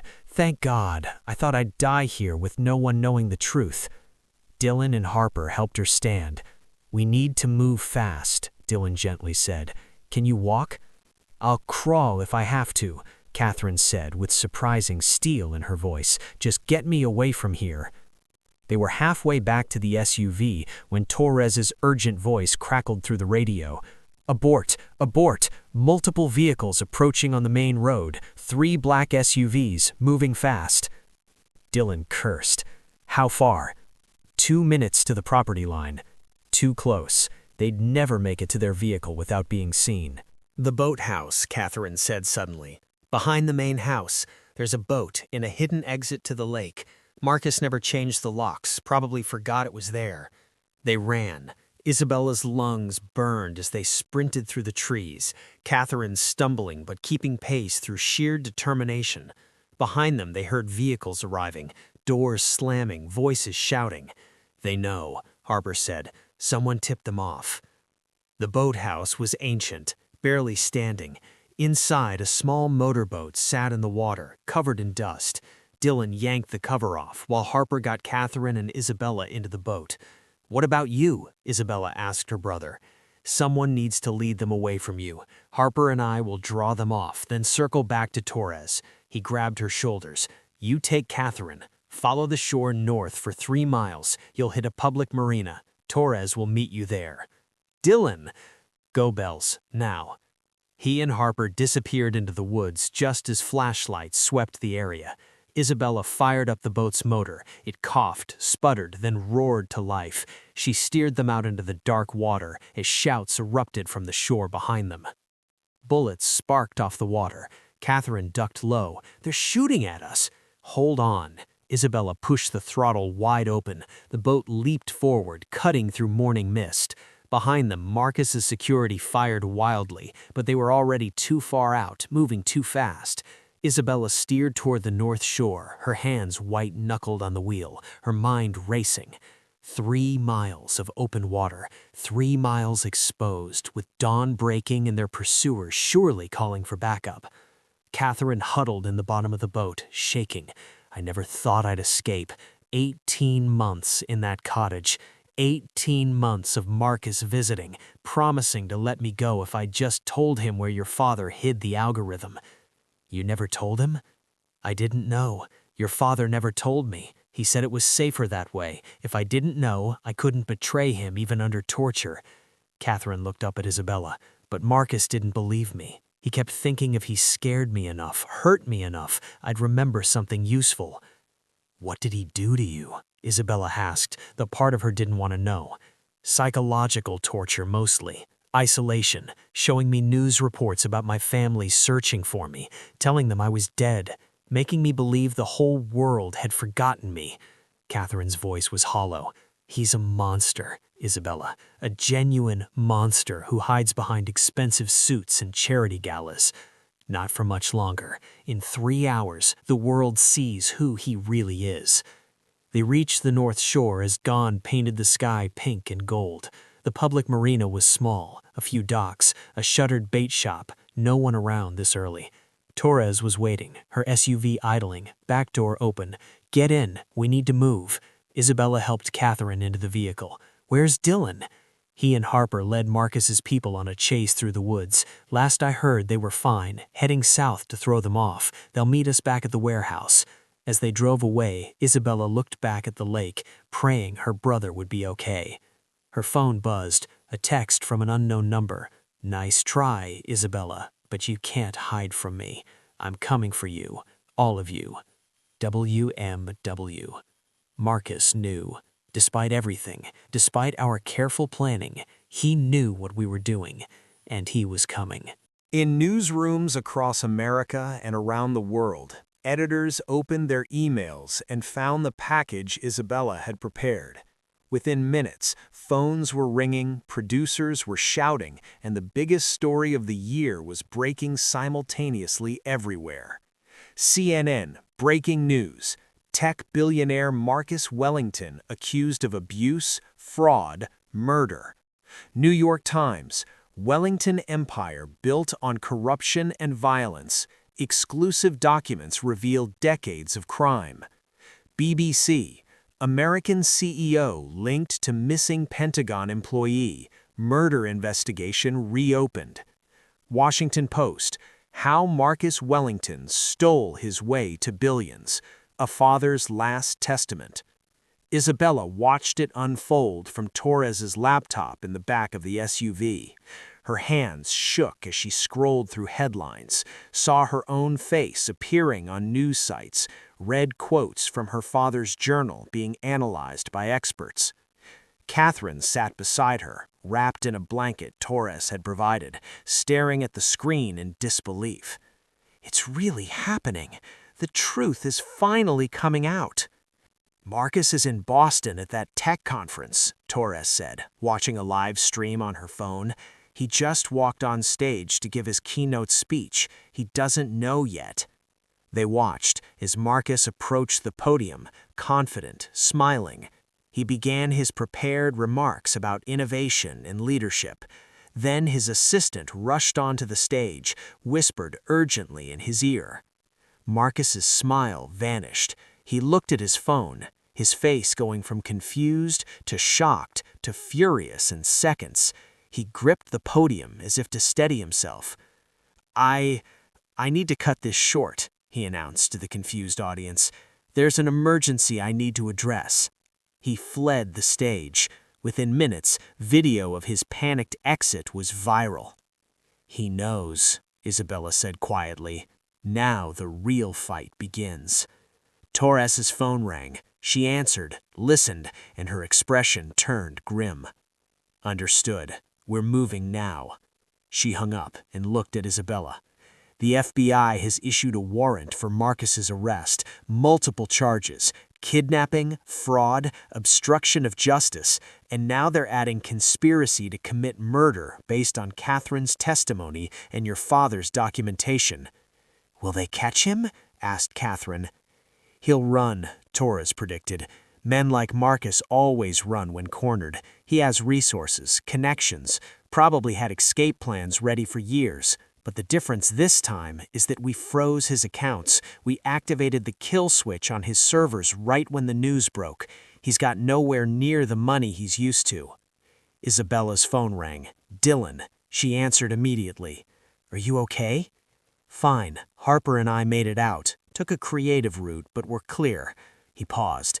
"You did it, Bells. I'm watching the news. Every channel has the story. Marcus is finished." "Where are you now?" "Heading to Cedar Falls. Michael Torres arrested the corrupt sheriff an hour ago.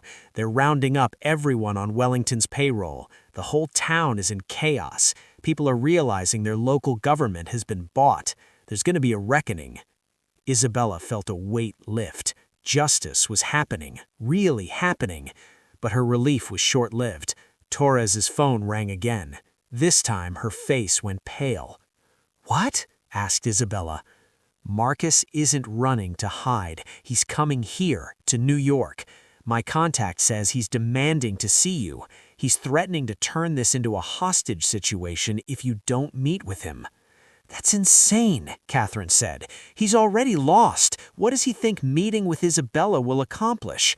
"Control," Isabella realized. "He spent 3 years controlling me. He can't accept that he's lost that power. Meeting me face to face is his way of trying to regain dominance one last time."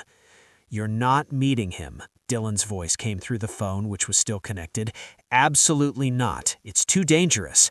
But Isabella was already thinking through possibilities. "What if I do meet him? In a controlled environment, with FBI present, with cameras recording everything. Let Marcus have his confrontation. Let the whole world watch him lose." Torres considered it. "It could work. We control the location, the security, the narrative, and anything Marcus says to you would be admissible in court." "Bells, this is a bad idea," Dylan insisted. "Maybe, but it's also the only way this ends. Marcus needs to hear me reject him, needs to see that he has no power over me anymore. Otherwise, he'll keep believing he still owns me, and he'll never stop trying." There was a long silence. Then Dylan sighed. "If you're doing this, I'm there, armed, and the second he makes a wrong move—" "I know," Isabella said softly. "Thank you." They set it up for noon at FBI headquarters in Manhattan. Neutral ground, maximum security. News that Isabella Montgomery Wellington had agreed to a face-to-face meeting with her estranged husband sent media into a frenzy. Networks cut away from regular programming to cover it live. By 11:45, Isabella sat in a conference room, FBI agents positioned around her, cameras recording everything. Dylan stood in a corner, his hand never far from his weapon. Torres and Catherine waited in an adjacent observation room. At noon precisely, Marcus Wellington was escorted in by federal marshals. He was still wearing his expensive suit from the conference, but it was rumpled now, his usually perfect hair disheveled.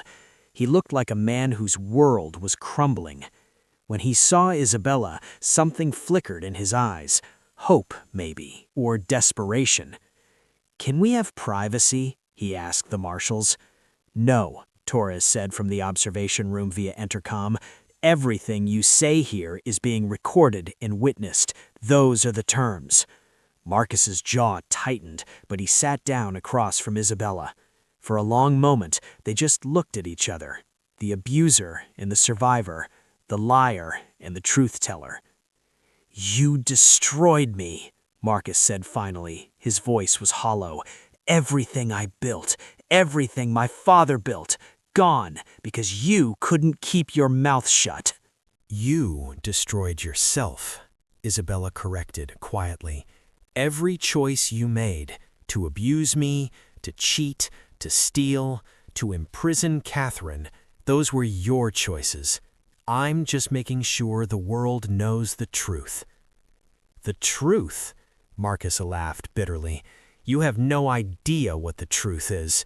My father and I, we built systems that kept this country safe. Black ops funding, covert operations that couldn't go through official channels. We were patriots. You were criminals. You murdered my parents to steal my father's work. You kidnapped and imprisoned Catherine for 18 months. You laundered billions for arms dealers and dictators. That's not patriotism. That's evil." Marcus's mask slipped. For the first time, Isabella saw real rage. "Your father was a fool who didn't understand the bigger picture. He had technology that could have changed everything, and he wanted to bury it in Montana dirt because he was afraid. So yes, we took it, and yes, he had to be eliminated. That's how the real world works." The room went silent. Marcus had just confessed to murder on camera. Dylan's hand moved to his weapon, but Torres's voice came through the intercom. "Let him keep talking." "And you," Marcus continued, his focus entirely on Isabella, "you were supposed to be grateful. I gave you everything. Wealth, status, a life beyond your pathetic ranching family. You should have been thankful." "You gave me bruises," Isabella said, her voice steady despite her racing heart. "You gave me fear. You gave me 3 years of living like a prisoner in a golden cage, and you call that a gift?" "I gave you more than you deserved," Marcus shouted, standing abruptly. The marshals moved forward, but he raised his hands. "You want to know the truth, Isabella? The real truth? You were always just a means to an end. I needed to make sure John Stone's algorithm stayed buried. I needed to keep you close so you couldn't cause problems. The marriage, the romance, all of it, it was an operation. You were a target, not a wife." Isabella stood as well, looking Marcus in the eye without flinching. "I know. I figured that out. And here's what you never understood. I'm not just John Stone's daughter. I'm my mother's daughter too, and she taught me something you never learned. When someone shows you who they really are, believe them." "This isn't over," Marcus said desperately. "I have lawyers, connections, people who owe me favors. I'll beat these charges." "No," Isabella said simply, "you won't, because every person you thought would protect you is watching this right now. Every connection you thought was solid is seeing you confess to murder on live television. You've lost, Marcus, completely." For the first time, Marcus seemed to understand. His shoulders sagged, the arrogance drained away, leaving only a broken man facing consequences he'd spent his whole life avoiding. "I loved you once. In the beginning, before everything else. Did you know that?" Isabella considered the question. "Maybe you did, in your own twisted way. But love doesn't beat. Love doesn't control. Love doesn't destroy. What you felt wasn't love, Marcus. It was ownership." The marshals moved in, cuffing Marcus's hands. As they led him toward the door, he looked back one last time. "You'll regret this, Isabella. When you're alone, when the media attention fades, when you realize what you've lost." "I've lost nothing but dead weight. Goodbye, Marcus." The door closed. Marcus Wellington was gone, arrested, facing multiple life sentences. Isabella sank into her chair, shaking. Dylan was beside her instantly, pulling her into a hug. "It's over, Bells. It's finally over." But was it?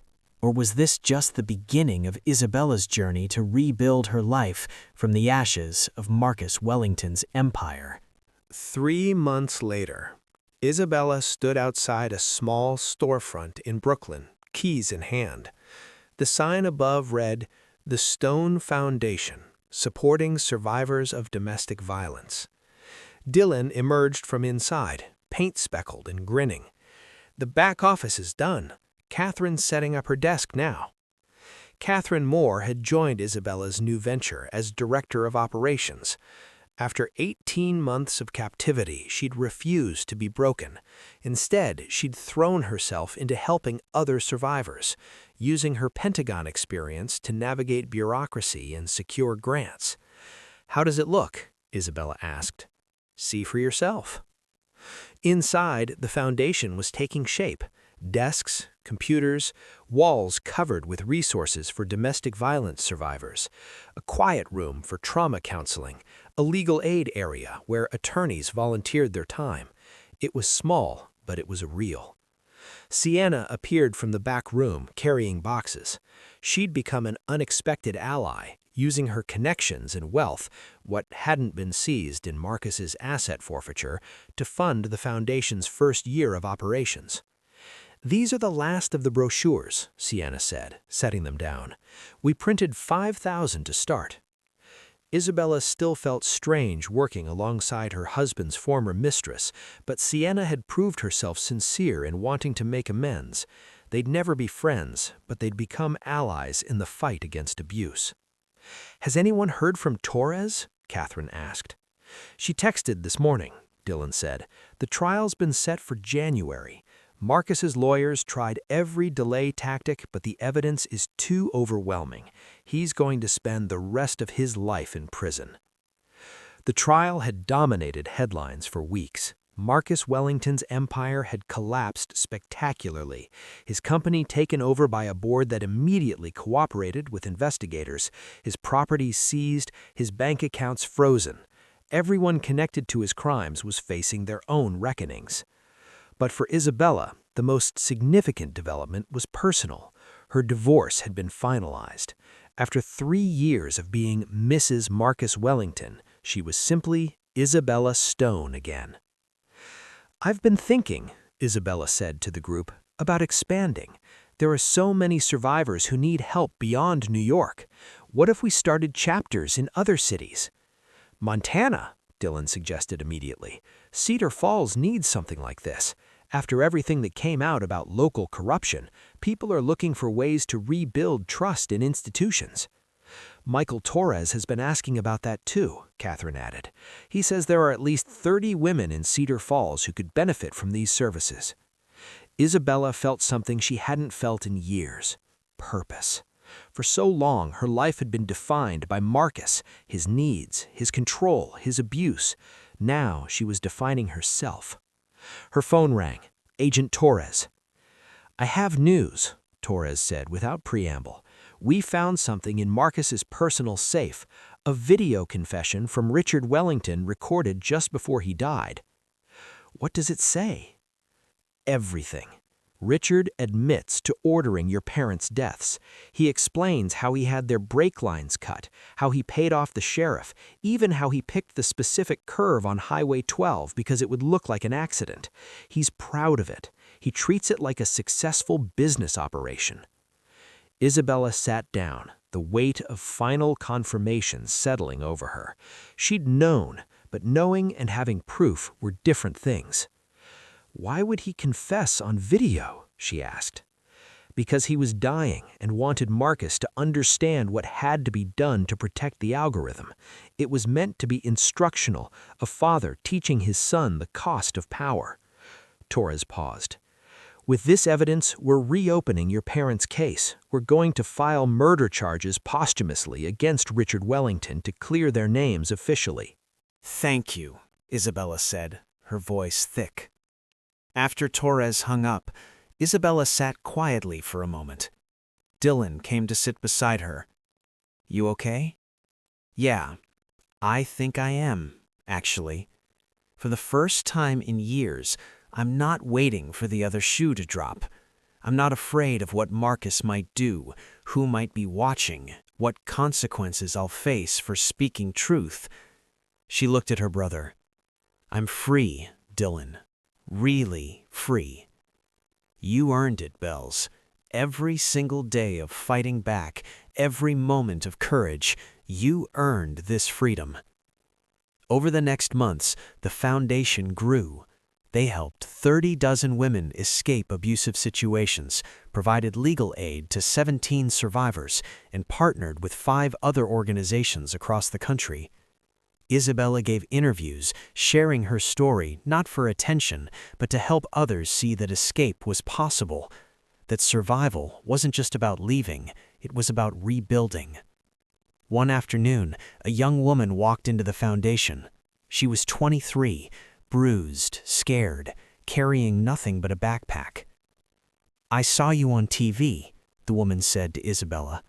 "You said no one has to stay in hell, that there's help, that there's hope. Is that true?" Isabella took her hand.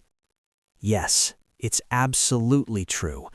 And you just took the hardest step, walking through that door. Everything gets easier from here." As she helped this woman fill out intake forms, found her a safe place to stay, connected her with counselors and lawyers, Isabella realized something profound. Marcus had tried to make her small, tried to break her, tried to erase who she was. He'd failed completely. She was stronger now than she'd ever been. She'd taken the worst someone could do to her and transformed it into purpose, into action, into helping others. That evening, Dylan and Isabella stood on the Brooklyn Bridge, watching the sunset paint the city gold. "Think Dad would be proud?" Isabella asked. "Are you kidding? He'd be over the moon. You took his research, his sacrifice, and made it mean something beyond just taking down Marcus. You're saving lives, Bells. That's the best revenge possible." "It's not revenge," Isabella corrected gently. "It's justice, and it's healing. Those are different things." "Dad would be proud of that wisdom too," Dylan agreed. Isabella's phone buzzed. A text from Catherine. "New survivor just walked in. Says she heard about us from a friend. Word is spreading." "Want to head back?" Dylan asked. "Yeah, let's go help someone else find their freedom." As they walked back toward the foundation, Isabella felt truly at peace for the first time since she was 17 years old. The nightmare was over. The healing had begun. And every day she was proof that survivors could do more than just survive. They could thrive. The empire Marcus built on lies and violence had fallen, but the foundation Isabella built on truth and compassion was just beginning to rise. January arrived with bitter cold and clearer skies. The federal courthouse in Manhattan was surrounded by media, protesters, and survivors. Inside, the trial of Marcus Wellington had become a cultural moment, a referendum on abuse, power, and privilege. Isabella sat in the front row of the gallery, flanked by Dylan and Catherine. Behind them sat 17 other women who'd come forward with their own stories of Marcus's manipulation and abuse. The pattern was always the same: isolate, control, threaten, discard when they became problematic. Marcus was led in wearing an orange jumpsuit, his formerly perfect appearance now haggard. 3 months in jail without access to his usual luxuries had taken its toll. He looked diminished, smaller somehow. The prosecution's case was devastating. They presented Isabella's testimony about years of abuse, Catherine's testimony about 18 months of imprisonment, the video confession from Richard Wellington about murdering John and Sarah Stone, financial records showing $3.2 billion in laundered funds, recorded conversations proving conspiracy, surveillance footage showing Marcus planning crimes. The defense tried to argue duress, claimed Marcus had been controlled by his father's legacy, suggested mental health issues, but with Marcus's own recorded confession during the FBI confrontation, their arguments crumbled. On the witness stand, Isabella faced Marcus's lawyers with calm dignity. They tried to paint her as a gold digger, as mentally unstable, as someone who'd manipulated Marcus, But when the lead defense attorney suggested Isabella had enjoyed the lifestyle Marcus provided, she stopped him cold. "I enjoyed the moments when he wasn't hitting me. I enjoyed the hours when he wasn't screaming at me. I enjoyed the days when he didn't threaten to have me committed. If you call surviving abuse enjoying a lifestyle, then you're as twisted as your client." The courtroom erupted. The judge had to gavel for order. Catherine's testimony was equally powerful. She described every day of captivity, every threat Marcus made, every time he visited her cottage prison to intimidate her into revealing what she knew about John Stone's algorithm. "He told me I'd never be found, that my family thought I was dead, that no one was looking for me, that I could end my suffering by just telling him what he wanted to know." She looked directly at Marcus. "But I never told, because I knew what my silence was protecting. I knew that somewhere Isabella and Dylan were alive and safe, and I knew that eventually the truth would come out." Marcus's expression throughout the trial was fascinating to observe. He cycled through denial, rage, self-pity, and finally a kind of resigned acceptance.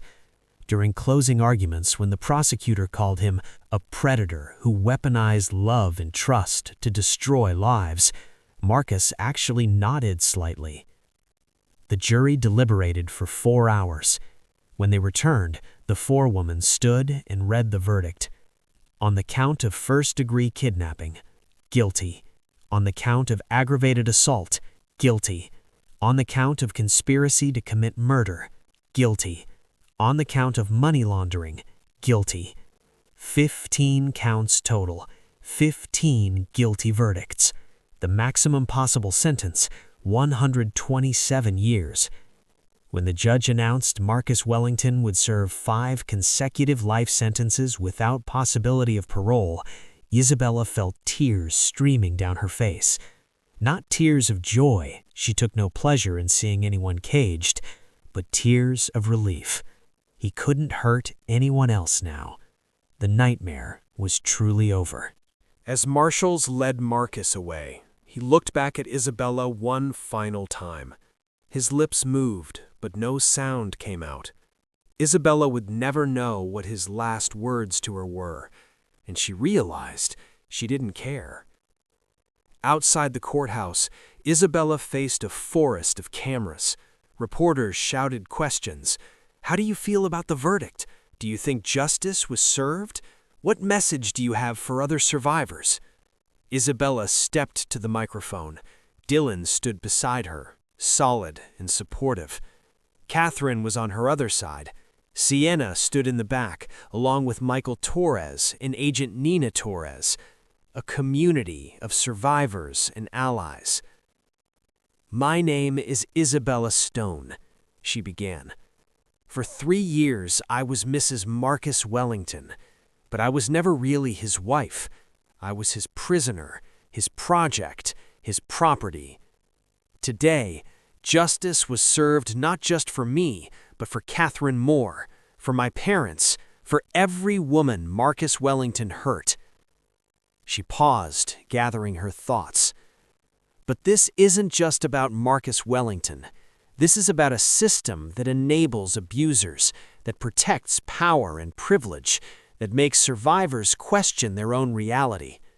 We have work to do, as a society, as a culture, to change that. The Stone Foundation will continue its work, helping survivors escape, rebuild, and thrive. We'll expand to new cities, develop new programs, reach more people who need help. Because every single person deserves to live free from fear.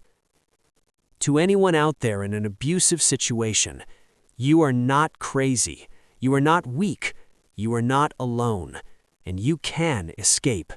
The door is always open at the Stone Foundation. Walk through it. We'll be here to catch you." The press conference ended. As Isabella walked away from the courthouse with her brother and friends, she felt lighter than she had in years. The legal chapter was closed. The healing chapter could truly begin. 6 months later, Isabella stood in Cedar Falls, Montana, cutting the ribbon on the stone foundation's second location. It was housed in a restored building near where her parents' ranch had once stood. The property had been returned to her in Marcus's asset forfeiture, but she donated it to create a retreat center for survivors. "Mom and Dad would love this," Dylan said, standing beside her in his dress uniform. He had received a commendation for his role in bringing down Marcus Wellington's empire. "I hope so," Isabella said. "I hope they'd be proud of what we built from all that pain." "They'd be proud of you, Bells. I know I am." The foundation served its 1,000th survivor that year. Each one was a life saved, a person given a second chance, a story rewritten from victim to survivor to thriver. Isabella never remarried. She dated occasionally, but she learned to be happy alone first. Her therapist helped her understand that healing wasn't linear, that trauma left scars, but scars were proof of survival. She wrote a book, Breaking Free, From Victim to Victor. It became a bestseller, with all proceeds going to domestic violence organizations. She spoke at conferences, consulted with law enforcement on improving responses to abuse, and testified before Congress about needed legal reforms. Marcus Wellington became a cautionary tale, his name synonymous with hidden abuse among the wealthy. But more importantly, Isabella Stone became a symbol of survival, resilience, and transformation.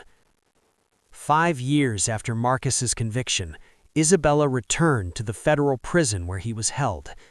Not because she missed him or needed closure, she'd found that already, but because she had promised herself one thing: she would live well. And part of living well meant not carrying hate. Through the prison visitor's glass, Marcus looked like an old man, though he was only 43. Prison had broken what FBI investigations couldn't: his arrogance, his sense of superiority, his belief in his own invincibility. "Why did you come?" he asked, his voice hoarse from disuse. "To tell you something. I forgive you." Marcus laughed bitterly. "I don't need your forgiveness." "I know. This is for me, not you. I forgive you so I don't have to carry anger anymore. I forgive you so you have no more power over my emotional state. I forgive you because holding on to hate would make me like you, and I've worked hard to be better than that." She stood to leave. "Isabella," Marcus called. She paused. "For what it's worth, I'm sorry for all of it. You deserved better." She looked at him, really looked at the broken man behind the glass. "Yes," she agreed, "I did, and I finally gave it to myself." Those were the last words Isabella Stone ever spoke to Marcus Wellington. She walked out of that prison into Montana sunshine, where Dylan waited by his car.